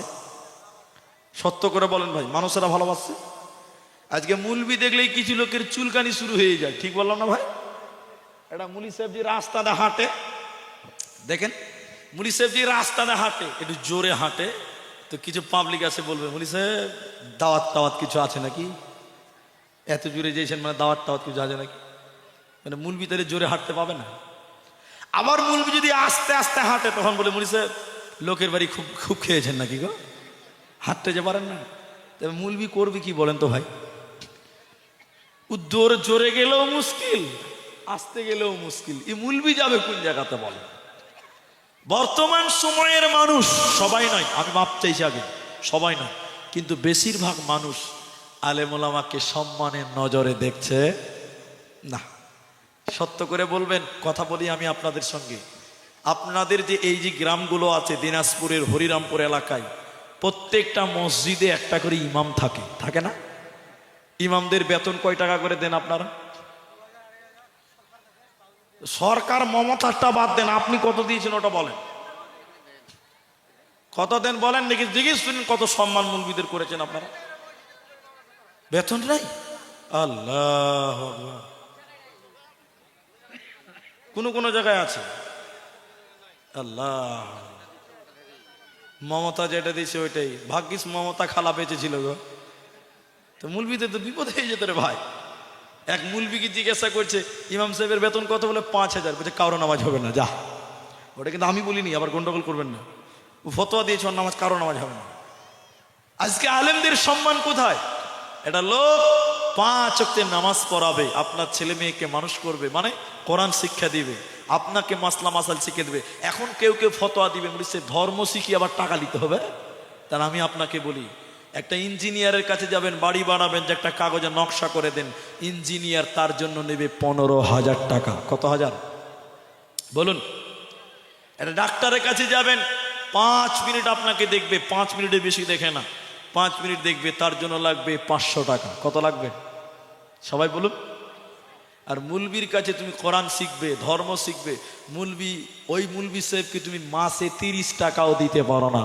গ্রামের প্রত্যেকটা লোক যদি 30 টাকা 40 টাকা করে দেয়, ইমাম সাহেবের বেতন 12,000 টাকা মাসে হবে। ঠিক বললাম না? বলেন। কিন্তু কিছু মানুষ দিবে না, কারণ মুলবিরা কেন কাকা কামাই করবে রে, এনার্জি আছে।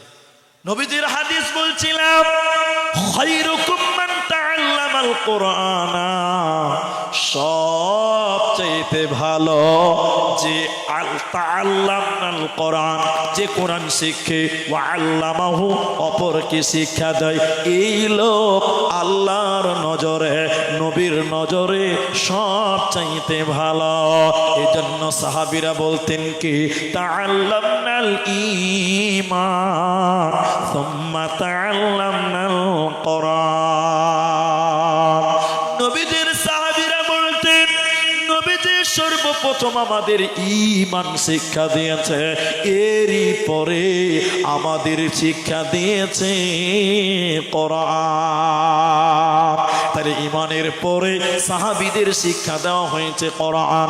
এবার চলেন, কোরআনের প্রতি তাদের কেমন আগ্রহী ছিল, কেমন তাদের মহব্বত ছিল, আজকের মুসলমানের মহব্বতটা কেমন। মা আমার এই দিকে টেনশন হন, এই ঘটনাটা শুধু আপনাদের বলতে চাই।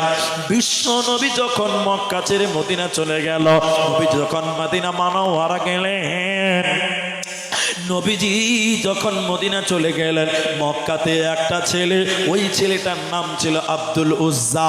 আব্দুল উজ্জাকে, আব্দুল উজ্জা তার নিজের বাবা বেঁচে ছিল না, চাচার কাছে মানুষ হয়েছিল, চাচা লালন পালন করেছিলেন, বড় লোক বানিয়েছিলেন, চাচাও বড় লোক ছিল।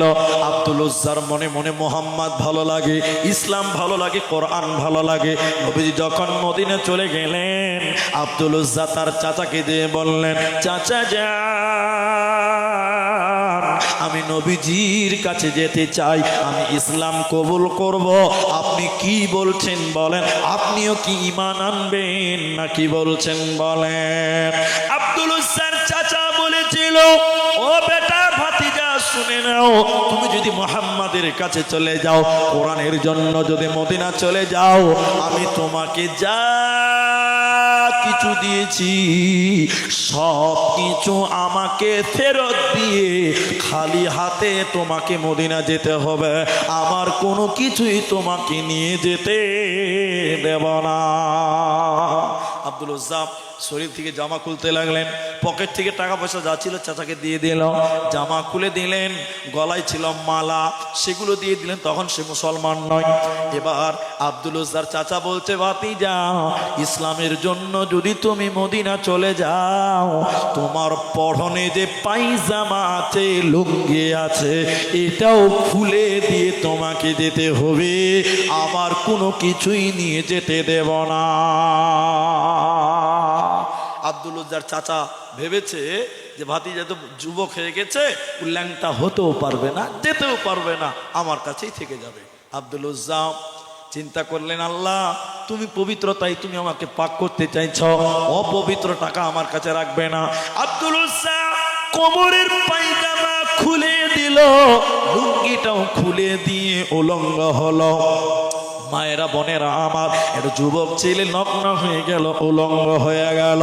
কাঁদতে কাঁদতে আব্দুল উজ্জা তার মায়ের কাছে গিয়ে বললেন, আম্মু জান আপনি আমার জন্য দোয়া করেন, আমি চললাম নবী মুহাম্মদুর রাসূলুল্লাহ সাল্লাল্লাহু আলাইহি সাল্লামের কাছে। আব্দুল উজ্জার মা যুবক ছেলে ল্যাংটা লজ্জিত হয়ে একটা কম্বলকে ফেড়ে দুই টুকরা করে বললেন, বেটা এক টুকরা তুমি কোমরে গামছার মতন পড়ে নাও, আর এক টুকরা শরীরে তাওয়ালের মতন জড়িয়ে নাও, ল্যাংটা হয়ে কি করে যাবি রে বাপ। আব্দুল উজ্জা বড় লোক ছিল, ইসলামের জন্য সব হারিয়ে গেল। এবার আব্দুল উজ্জা ওই গামছা গায়ে দিয়ে তাওয়ালটা শরীরে দিয়ে চলল কাঁদতে কাঁদতে রাতের অন্ধকারে মদিনা মুনাওয়ারাতে। কোরআনের জন্য তারা কি করেছে দেখলেন। আব্দুল উজ্জা বিশ্ব নবী মদিনাতে মসজিদে নববীতে আসহাবে সুফফা সাহাবীদেরকে পড়াতেন মাদ্রাসা। আব্দুল উজ্জা রাতের বেলায় মসজিদের দরজায় বসে আছে। আল্লাহ রাসূল বাইরে যখন বেরোলেন, আব্দুল উজ্জাকে দেখেই বললেন, এই এই তুমি না আব্দুল উজ্জা? হুজুর জি। তোমার এই অবস্থা কেন? আব্দুল উজ্জা কাঁদতে কাঁদতে বললেন, আল্লাহর নবী গো, ঈমানের জন্য ইসলামের জন্য আমার সব কিছু কেড়ে নেওয়া হয়েছে। উলঙ্গ হয়ে আসছিলাম, আমার মা আমাকে দুই টুকরা কম্বল দিয়েছে। নবীজি আব্দুল উজ্জাকে গলায় জড়িয়ে নিয়ে বললেন, আজ থেকে তোমার নাম আব্দুল উজ্জা নয়, আমি নবী তোমার নাম আজ থেকে রাখলাম আব্দুল্লাহ। গরিব হয়ে গেল আব্দুল্লাহ। এবার আব্দুল উজ্জা মসজিদে থাকে, নবীজির ছাত্র হয়ে গেলেন, মসজিদে পড়াশোনা করতেন। হঠাৎ করে মুতার যুদ্ধ, হঠাৎ করে মুতার যুদ্ধ, ডঙ্কা বেজে গেছে। মুতার যুদ্ধ যখন শুরু হলো, আর নবীজি বললেন, ও মদিনার লোকেরা, কোরআনকে বাঁচাবার জন্য, ইসলামকে বাঁচাবার জন্য জিহাদে যেতে হবে, তোমরা সবাই এসো। কাছে যে মাল আছে এনে তোমরা মসজিদে নববীতে জমা করে দাও। ইতিহাসটা খালি শুনেন, কোরআনের জন্য তারা কি করেছেন। হযরত আবু বকর, হযরত ওমর, হযরত উসমান যিনারা ছিলেন, তারা দান করছেন কতগুলো দান, কত দান।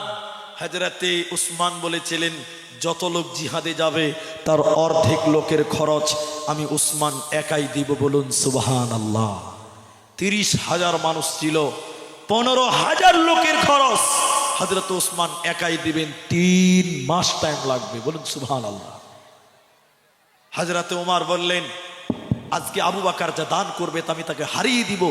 ইসলামের জন্য তারা পাল্লা পাল্লি শুরু করেছে। বলুন সুবহানাল্লাহ। হযরত আবু বকর দান দিলেন। নবীজি বললেন, আবু বকর তুমি কি দিলে ইসলামের জন্য বলো, কোরআনের জন্য তুমি কি দান করলে বলো, ওমর তোমাকে চ্যালেঞ্জ করেছে, তোমাকে হারিয়ে দিবে। আবু বকরের উত্তরটা শোনেন, ও মুরব্বী বাপজি, আপনার ঈমান বাড়বে। আবু বকর বলেছিলেন, আল্লাহর নবী গো, আল্লাহকে এবং আপনাকে বাড়িতে রেখে আমার বাড়িতে যা কিছু ছিল আমি সব কিছু দিলাম, আমার বাড়িতে কিচ্ছু নাই। বলুন সুবহানাল্লাহ। ওমর বলেছিলেন, আমি আজকেও পারলাম না, জিততে পারলাম না।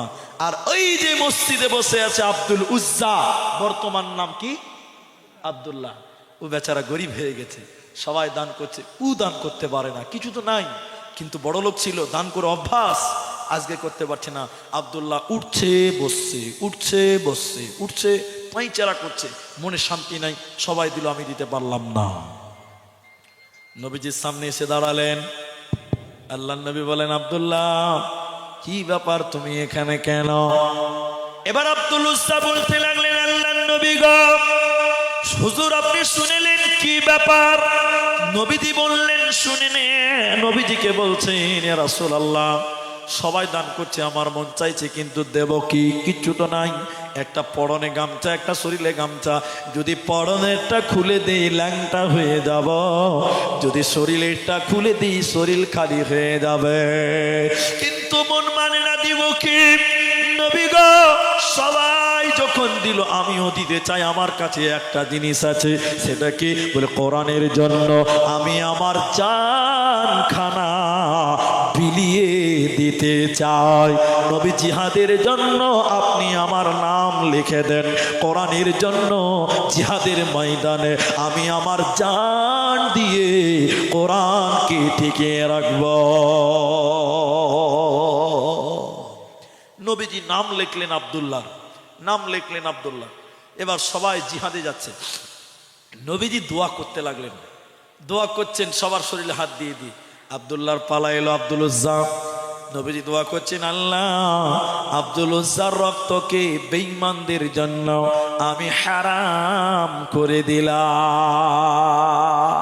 আব্দুল উজ্জা কাঁদতে কাঁদতে বলেছিলেন, ইয়া রাসূলুল্লাহ, উল্টো দোয়া করছেন কেন? উল্টো দোয়া করছেন কেন? আমি তো শহীদ হতে চাই কোরআনের জন্য, আমি আমার জান বিলিয়ে জান্নাতে হতে চাই। নবীজি বললেন, আব্দুল্লাহ রে, ইসলামের জন্য তুমি যে ত্যাগ স্বীকার করেছ, তুমি যদি ঘরে বসে মারা যাও, জ্বরেও তুমি যদি মারা যাও, আল্লাহ তোমাকে শহীদের মর্যাদা দিবে, তোমার কোনো চিন্তা নাই। জিহাদের ময়দানে ইসলামের জন্য, কোরআনের জন্য সাহাবীরা জীবন দিতে রাজি হয়ে গেলেন। বলবেন না সুবহানাল্লাহ? কিন্তু যুদ্ধ শেষ হতে চলল, এখনো শেষ হয়নি। আব্দুল উজ্জাকে কেউ মারতে পারে? কারণ নবী দোয়া করে দিয়েছে, তো মারতে পারবে না। হঠাৎ করে আব্দুল উজ্জার জ্বর, কালো জ্বর আব্দুল উজ্জার।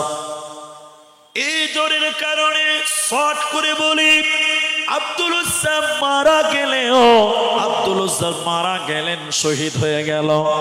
নবীজি এত দুঃখ পেয়েছিলেন, আব্দুল্লাহর জানাজায় স্বয়ং বিশ্ব নবী ইমামতি করেছিলেন। একটা মশাল, মশাল বুঝেন আপনারা? যেটা আগুন ধরিয়ে জোনাক করে, আগেকার জামানায় ছিল, এখন নেই। মশাল ধরালেন, আগুন আলা জ্বালালেন, আলা দেখাবার জন্য মশালটা দিলেন বেলালকে। বেলাল রে, তুমি আগুন দিয়ে আলা দেখাবে, সাহাবীরা আব্দুল্লাহর কবরে মাটি দিবে। সবাই লাইন ধরে কবরে যাচ্ছে, আব্দুল উজ্জা কবরে নামছে, আব্দুল্লাহ কবর নিয়ে যাচ্ছে, সাহাবীরা মাটি দেওয়ার জন্য যাচ্ছে। হযরতে বেলাল বলেন, কবরের ভিতর থেকে আওয়াজ বের হচ্ছে, ও রাসূলের সাহাবীরা, তোমরা আব্দুল্লাহকে কবরে কষ্ট দিয়ে নামায় না। ভেতর থেকে আওয়াজ আসছে। হযরতে বেলাল, আব্দুল্লাহ ইবনে মাসউদ দুইজন বলছেন, আমরা তাড়াতাড়ি সামনে গিয়ে দেখলাম কবরের ভিতরে কে কথা বলে, গলাটা চেনা চেনা লাগছে। তিনারা বললেন, স্বয়ং বিশ্ব নবী আব্দুল উজ্জার লাশ ধরার জন্য কবরে লাশ ধরার জন্য নেমেছে। আর তিনি বলছেন, তোমরা তোমাদের ভাই আব্দুল উজ্জাকে কষ্ট দিয়ে কবরে নামায় না। কবরে লাশ নামানো হলো। নবীজি কাঁদতে কাঁদতে বললেন, আল্লাহ,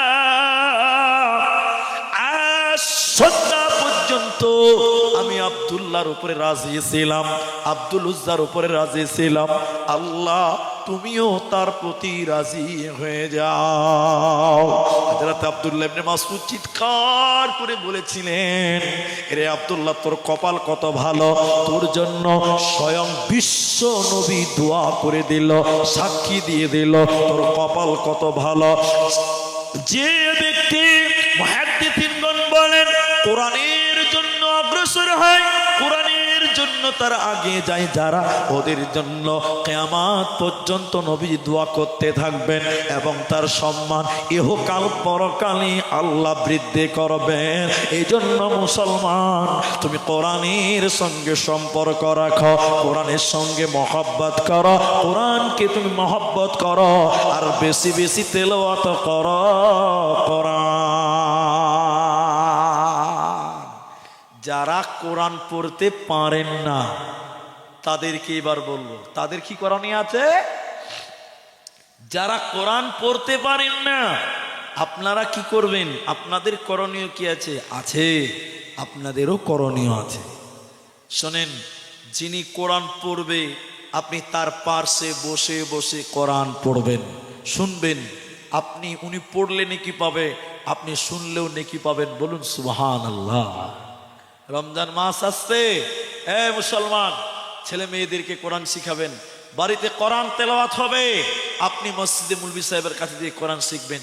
একেবারেই যারা পারেন না তাদের জন্য সুসংবাদ, সুসংবাদ, সুসংবাদ। আমার দিকে দেখেন, নবীজি বলছেন কেউ যদি 3 বার সূরা ইখলাস তেলাওয়াত করে, ইখলাস মানে বুঝেন তো? কুল হুয়াল্লাহু আহাদ, কেউ যদি এই সূরাটা পড়ে, কুল হুয়াল্লাহু আহাদ আল্লাহুস সামাদ লাম ইয়ালিদ ওয়া লাম ইউলাদ ওয়া লাম ইয়াকুল লাহু কুফুয়ান আহাদ। নবী বলেন কেউ যদি এই সূরা 3 বার দিনে তেলাওয়াত করে, গোটা কোরআন খতম করলে যে নেকি হয়, ওই নেকি তার আমলনামায় দেওয়া হবে। বলুন সুবহানাল্লাহ। কিছুই জানেন না, সূরা ইখলাসও কি জানেন না? কোরআনের এক এক সূরার এক এক মর্যাদা আছে, এক এক সূরার এক একটা কি আছে বললাম? মর্যাদা আছে। যেমন রাতের বেলায় ঘুমাতে যান, নবী বলেন রাতের বেলায় ঘুমাতে যান, জিকির করবেন, তেলাওয়াত করবেন। তেলাওয়াত কি? সূরা নাস, সূরা ফালাক, সূরা ইখলাস, সূরা কাফিরুন, এগুলো আপনি তেলাওয়াত করবেন, নির্দিষ্ট দোয়া পড়বেন। শুধু তাই নয়, কেউ যদি রাত্রি বেলায় শোয়ার আগে সূরা মুলক তেলাওয়াত করে, তাবারাকাল্লাযী বিয়াদিহিল মুলক, নবী বলেন এই লোকের কবরে শাস্তি হবে না। বলুন সুবহানাল্লাহ। এখন আপনার ছেলেটা 5 বছর, ছেলেটা 3 বছর, কোরআন পড়তে পারে না, পারবেও না, বয়স হয়নি। আপনি মা, আপনি পড়বেন, আপনি পড়বেন, শোনাবেন। কিন্তু এখনকার মায়েরা ভাই কোরআন শোনায় না। ছেলে যখন ঘুমাতে যাচ্ছে বলছে বেটা দোয়া পড়ো, বলে দোয়া কি? বলে গুড নাইট। ইংরেজিতে দোয়া চলছে, দোয়া নেই। আল্লাহুম্মা বিসমিকা আমুতু ওয়া আহইয়া, দোয়া নেই। এই কোরআনের প্রত্যেকটা এক একটা সূরার এক একটা মুজিজা আছে। সর্বশেষ যে পাঠটা আপনাকে শোনাতে চাই, এই কোরআন সম্পর্কে আলোচনা করতে, যে কোরআনের আর একটা সূরা আছে, সূরাটার নাম সূরা ফাতিহা। ওই ফাতিহার নাম হলো শিফা। কোরআনের আর একটা নাম শিফা। কি বললাম? শিফা মানে আরোগ্য দানকারী। কোরআন দিয়ে, আমি বলেছি তাবিজ নয়, কোরআন দিয়ে ঝাড়ফুঁক করতে হবে। কি করতে হবে? শোনেন, কাজে লাগবে। এটা শেষ পাঠ। আমি আপনাদের জন্য দোয়া করার অন্তিম মুহূর্তে গুরুত্বপূর্ণ কথা বলি। আপনার ছেলেটা কান্নাকাটি করছে, মুলবি সাহেবের কাছে যে তেল নিয়ে গেছেন, যে মুলবি সাহেব একটু ফু দিয়ে দাও। আপনি ইমাম সাহেবের কাছে যে বলছে মুলবি সাহেব একটু ঝেড়ে দাও। আজ থেকে মুলবির কাছে যেতে হবে না, আপনি নিজেই কবিরাজ হয়ে যাবেন, নিজেই ঝাপতে পারবেন। হাদিসের ভিতরে হচ্ছে সূরা ফাতিহা, এক এক সূরার এক এক গুরুত্ব। শুধুমাত্র সূরা ফাতিহা 360টা রোগের শিফা দান করতে পারে। বলুন সুবহানাল্লাহ। যেমন এমন হাদিস শোনাই, শোনেন। আল্লাহর নবী কিছু সাহাবীকে পাঠালেন অন্য দেশে, বিদেশে। তখন ইসলাম স্বাধীন হয়নি, মক্কা স্বাধীন হয়নি। নবী যেটা চিঠি পাঠিয়েছিলেন ওই দেশের বাদশাকে দিবে, ওই চিঠিতে নবী আবেদন করেছিলেন যে আমার এই লোকগুলোকে আপনার দেশে পাঠালাম, আপনি তাদের সহযোগিতা করবেন, তাদের থাকা খাওয়ার ব্যবস্থা করবেন। শোনেন, সাহাবীরা গেলেন, ওই দেশের বাদশাকে যে চিঠি দিলেন, বাদশা চিঠি পড়লেন, পড়ে বলছে না, আমরা তোমাদেরকে থাকতে দেব না, তোমাদেরকে খেতেও দিব না, তোমরা আমার গির্জা থেকে বেরিয়ে যাও। সাহাবীরা মাঠে চলে গেছিলেন, মাঠে খোলা মাঠে গিয়ে তাম্বু টেনেছিলেন। তাম্বু বুঝেন তো? তাম্বু টানিয়ে সাহাবীরা সেখানে রাত দিন পার করছে। কারণ দেশ থেকে চলে এসেছে, এদেশেও থাকতে দিচ্ছে না, খেতে দিচ্ছে না, কষ্ট করে তারা রাত পার করছে। হঠাৎ করে যে বাদশা তেরে দিল, থাকতে দিল না, ওই বাদশাকে সাপে কেটেছিল। কিসে কেটেছিল বললাম? সাপে কেটেছিল। এখন বাদশার যারা মানে যে সৈন্যগুলো ওরা ডাক্তার কবিরাজ করতে করতে করতে করতে যান কয়লা, কিন্তু পেশেন্ট ভালো। শেষের বেলায় এই রাজার লোকেরা এসে তাম্বুর তোলে এসে বলছে, ও ভাইরা, তোমাদের মধ্যে কেউ কবিরাজ আছে ভাই? তখন এ সাহাবীরা বলছে, কি হয়েছে আগে ওটা বলো। বলছে সাপে কেটেছে রাজাকে, বাদশাকে সাপে কেটেছে। তাহলে একটা সাহাবী বলছে যে আমি কবিরাজ আছি, আমি পারবো ঝাড়তে, কিন্তু একটা শর্ত আছে। কি আছে বললাম? শর্তটা কি জানেন? শর্ত জানেন? 100টা ছাগল লাগবে। কটা লাগবে? থাকতে দিবি না, এবার সুদে আসলে তুলবো, চান্স পেয়েছি এবার। বলছে 100টা ছাগল লাগবে, রাজি আছো? তখন বাদশার ব্যাপার, বলছে রাজি আছি মানে তুই তো আগে ভালো কর না, তোকে ছাগল দিয়ে গেড়ে ফেলে দিবি। জি, এবার সাহাবী চলে গেছে, এদিকে এদিকে এদিকে কোরআন পড়ছে আর ফু দিয়ে ঝাড়ছে।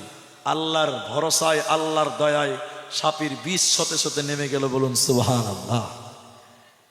100টা ছাগল নিয়েছে। এরা এখন সাহাবীর এবার কনফিউশনে পড়ে গেছে যে খাবারটা খাওয়া যাবে কি যাবে না, নবী কি না জিজ্ঞাসা করে খাওয়াটা চলবে কি চলবে না, ঠিক হবে কি হবে না। এরা ছাগল নিয়েও বিপদে পড়ে গেছে, খেতে পারছে না। তো তখন তার টেলিফোন ছিল না যে হ্যালো জি, এখন তো এখান থেকে ফোন করবেন হ্যালো, তখন তার ওই সিস্টেম ছিল না। এরা রাত দিন পার করছে। এরা চলে এলো বিশ্বনবীর কাছে, খবর এলো। এইরকম দেখেন কোরআনের কি গুরুত্ব, দেখেন মর্যাদাটা দেখেন।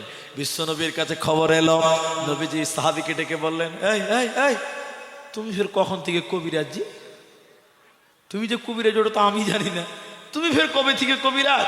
তখন বলছে কেমন ফের কবিরাজ? আমি কবিরাজ টবিরাজ লয় তো, সাপের ব্যথা যে নামিয়ে দিয়েছো কি বলেছিলা? ইয়া রাসূলুল্লাহ বেশি কিছু নয়, শুধুমাত্র সূরাতুল ফাতিহা। সূরা ফাতিহা বুঝেন তো? আলহামদুলিল্লাহি রাব্বিল আলামিন, এই সূরাটা পড়ে আমি ফু দিয়েছিলাম, আল্লাহর উপরে ভরসা করেছিলাম, আল্লাহ সাপের বিষ সঙ্গে সঙ্গে নামিয়ে দিয়েছিল। বলুন সুবহানাল্লাহ। এবার সাহাবী বলছেন, আল্লাহর নবী বিনিময় 100টা ছাগল পেয়েছি, খাওয়া যাবে? নবীজি বলছে খাওয়া যাবে মানে ওই 100টা তোমরা যখন ভাগ করবে আমার জন্য 1 ভাগ রাখবে। বলুন সুবহানাল্লাহ। নবীজি বলেছিলেন আমার জন্য 1 ভাগ। তাহলে কোরআনের নাম শিফা। আপনি এই কোরআন দিয়ে ঝাড়ফুঁক করেন, সব রোগের চিকিৎসা কোরআনের ভিতরে আছে। হয়তো আপনি জানেন না, হয়তো বা আমি জানি না, কিন্তু কোরআনের সবকিছুই আছে। এজন্য কোরআনের নাম শিফা, সূরা ফাতিহার নাম হলো শিফা। এই ফাতিহা দিয়ে আপনার ছেলেদেরকে, আপনার সন্তানদেরকে, আপনি নিজের বাড়িতে, বাড়িতে জিন, দুষ্ট জিন আছে, বাড়িতে শয়তানের প্রভাব আছে, সূরা আল ইমরানের শেষের 3টি আয়াত, সূরা বাকারার শেষের, সূরা আল ইমরানের শেষের 3টি আয়াত আপনি পাঠ করবেন, ওই বাড়িতে শয়তান কিছুই করতে পারবে না, শয়তান প্রভাব খাটাতে পারবে না। তাহলে কোরআনটা আল্লাহ শুধুমাত্র মানুষের কল্যাণের জন্য আল্লাহ দিয়েছে। তাই আমার আল্লাহ বলেন হুদাল লিন্নাস ওয়া বাইয়িনাতিম মিনাল হুদা ওয়াল ফুরকান।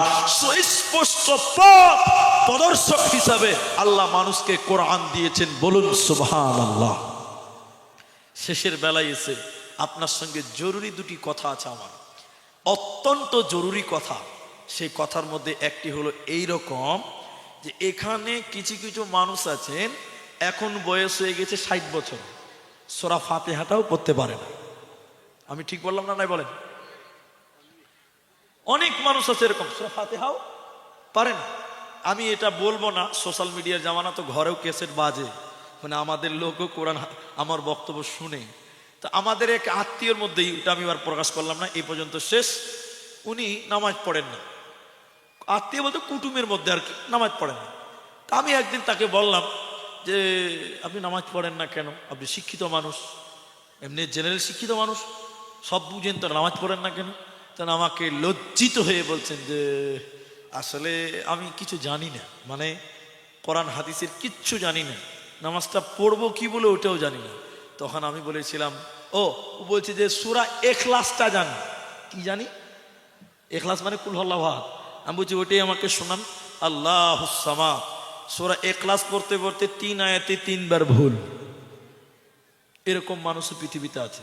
আচ্ছা, সারা জীবন জানি না বলে চলবে? সবাই বলুন, সারা জীবন জানি না বলে আল্লাহ শুনবে? শুনবে না। তাহলে জানি না কথাটা চলবে না, জানার চেষ্টা করতে হবে। শেষের বাক্যে এসে একটা ঘটনার মধ্যে উল্লেখযোগ্য, আমার যে বক্তব্যটা আপনারা পেলেন, কোরআন কোরআন কোরআন। তাহলে কোরআনের যেমন দরকার আছে এই পৃথিবীতে চলতে গেলে বাংলা, ইংলিশ, অঙ্ক, আরবি সব দরকার আছে। কি বলছেন নাই? এটাই আপনাকে বুঝাবো এই হাদিসটা থেকে। বদরের যুদ্ধে মুসলমানরা জয়লাভ করেছিল। বদরের যুদ্ধে কারা জয়লাভ করেছিল বললাম? মুসলমানেরা জয়লাভ করেছিল। সেই যুদ্ধে 70 জন কাফেরকে কেটে কুয়াতে ফেলেছিল, আর 70 জন কাফেরকে বেঁধে নিয়ে মসজিদে নববীতে বেঁধে রেখেছিল। কতজন কাফেরকে বেঁধেছিল বললাম? 70 জনকে। তো আল্লাহ নবী ওদেরকে বেঁধে রেখেছে। সাহাবীদেরকে জিজ্ঞাসা করছে, এই সাহাবীরা, এদের কি করা যাবে বিচার? ভালো করে শুনেন, এই ঘটনাতে একটা গুরুত্বপূর্ণ কথা আছে। এদের বিচার কি করা যায়? তো কেউ বলছে যে হুজুর ওদেরকে হাত কেটে দেন, কেউ বলছেন পা কেটে দেন। কেমন কোরআনের বিরুদ্ধে যুদ্ধ করতে আসবে, দেন মজা মেরে দেন। হযরত উমারকে বলছে, উমার তোমার রায় কি? উমারের রায় শুনবে? পেশাব বেরিয়ে যাবে। উমার বলছে যে সবাইকে একটা করে তালোয়ার দিন, নিজের হাতে নিজের পেটে ভরবে তালোয়ার। কেমন বদমাস কোরআনের বিরুদ্ধে আসবে। উমার মানে ব্যাপারটাই আলাদা, বুঝতে পারছেন কিনা? তো উমারের এক সিদ্ধান্ত হলো, আল্লাহ নবী জ্ঞানের মানে ভান্ডার সাহাবী হযরতে আবু বকরকে বললেন, আবু বকর তোমার মত কি? এই যে 70 জন কাফেরকে বেঁধে রেখেছি, এদের কি করা যায়? এদেরকে তার এমনি বসিয়ে বসিয়ে 3 টাইম খিলাতে পারবো না, কি করা যায়? মসজিদে বেঁধে রেখেছি। তা আবু বকর কত জ্ঞানী মানুষ, আবু বকর বলেছিলেন, আল্লাহ নবী গো, এদেরকে জরিমানা করা।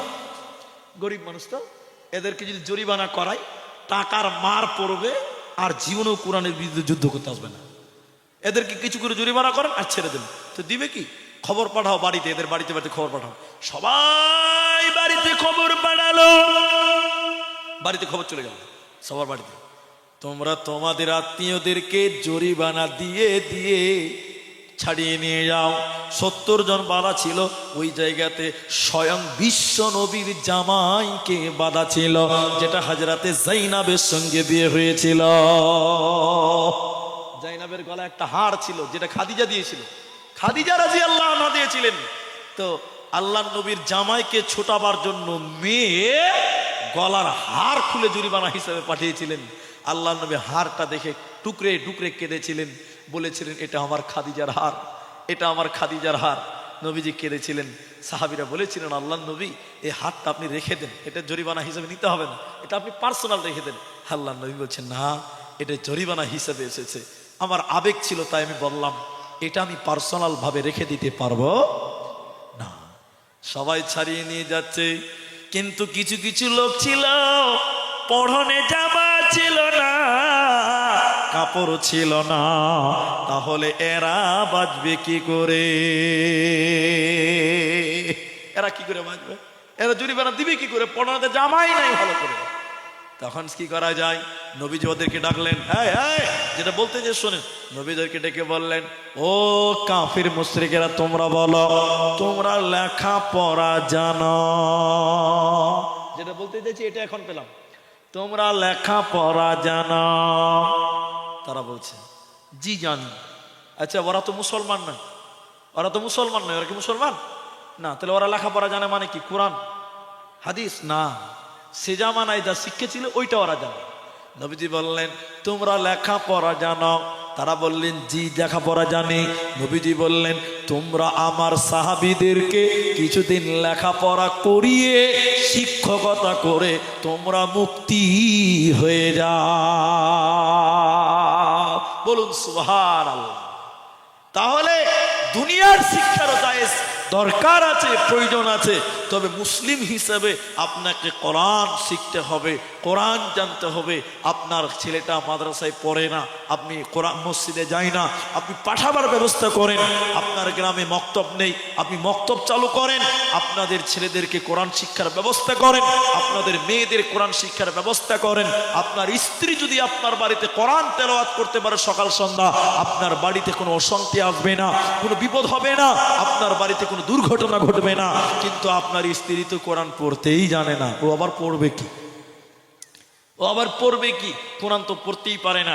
আজকে আমাদের ঘরগুলো সিনেমার ঘর তৈরি হয়ে গেছে, সিনেমার হল তৈরি হয়ে গেছে। আমাদের ঘরে কোনো কোরআন হাদিস কোনো আলোচনা হয় না, কোরআন তেলাওয়াত হয় না। আমাদের সর্বাঙ্গীন দিকে চেষ্টা করতে হবে। কোরআন শিখবেন কি?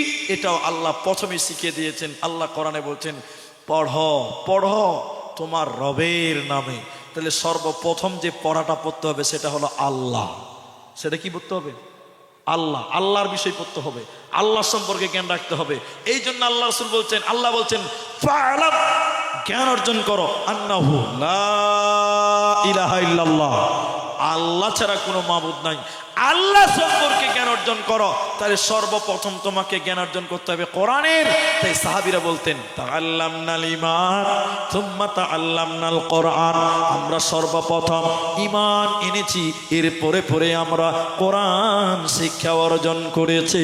তাহলে প্রতিটি মুমিনের, প্রতিটি মুসলমানের রন্ধে রন্ধে অঙ্গে অঙ্গে থাকতে হবে কোরআন। সাহাবীদেরকে জিজ্ঞাসা করা হতো, এই এই এই তোমরা কি করো? মিলেন একটু মিলেন, তোমরা কি করো? কারা বলতেন? কাফেরেরা। যে তোমরা তো নাকি মুসলমান হয়েছ, তো তোমরা কি করো? মুসলমানরা করে কি? তখন সাহাবীরা বলতেন, আমরা কি করি? কোরআনে যা আছে আমরা তাই করি। বলুন সুবহানাল্লাহ। আবার ওরা মশকরা করতো, তারা ঠাট্টা করে বলতো, কোরআনে কি আছে? বলে আমরা যা করি তাই কোরআনে আছে। বলুন সুবহানাল্লাহ। কতটা মিল ছিল কোরআনের সঙ্গে। তারা কোরআন ছাড়া কিচ্ছু বুঝতো না। আর এখনকার মুসলমানদেরকে জিজ্ঞাসা করেন তো, এই এই এই তোমরা কি করো ভাই?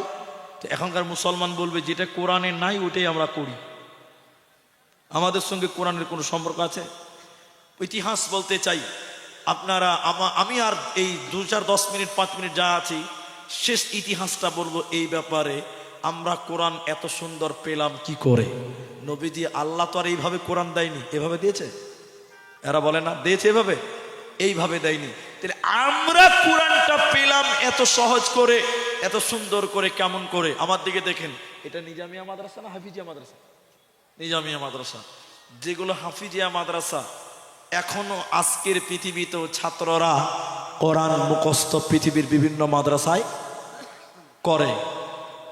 এক নাম্বার, কোরআন এত সুন্দর করে আমাদের এসেছে এইভাবে মুখস্থর মাধ্যম দিয়ে। কিসের মাধ্যম দিয়ে বললাম? মুখস্থর মাধ্যমে। 2, লেখার মাধ্যমে। সাহাবীদের জামানা থেকেই কোরআন সাহাবীরা লিখতেন, একটা একটা করে আয়াত। নবীজির কাছে যখন কোরআন নাজিল হতো তখনই বিশ্ব নবী সাহাবীদেরকে শোনাতেন। সাহাবীরা হয় মুখস্থ করতেন, আর না হলে সাহাবীরা একটা একটা করে লিখতেন। এই জন্য কিসে লিখতেন? গাছের পাতাতে, গাছের চামড়াতে, গাছের পাতাতে কোরআন লিখতেন। সেগুলো লিখে লিখে লিখে লিখে বিভিন্ন জনের কাছে বিভিন্ন ভাবে ছিল। যখন ওসমান গনি খলিফা নির্বাচন হলেন, ইতিহাস শুনেলেন, তখন উসমানের জামানায় ফিতনা চালু হলো। উসমানকে সবাই বললেন, হে আমিরুল মুমিনিন, আপনি সবার কাছে যত কোরআনের কপি আছে, লেখা আছে, সেগুলো একত্রিত করে এক জায়গায় করুন, এক জায়গায় করুন। কিন্তু উসমান গনি তখন অস্বীকার করেছিলেন। পরবর্তীতে উসমান গনি মেনেছিলেন।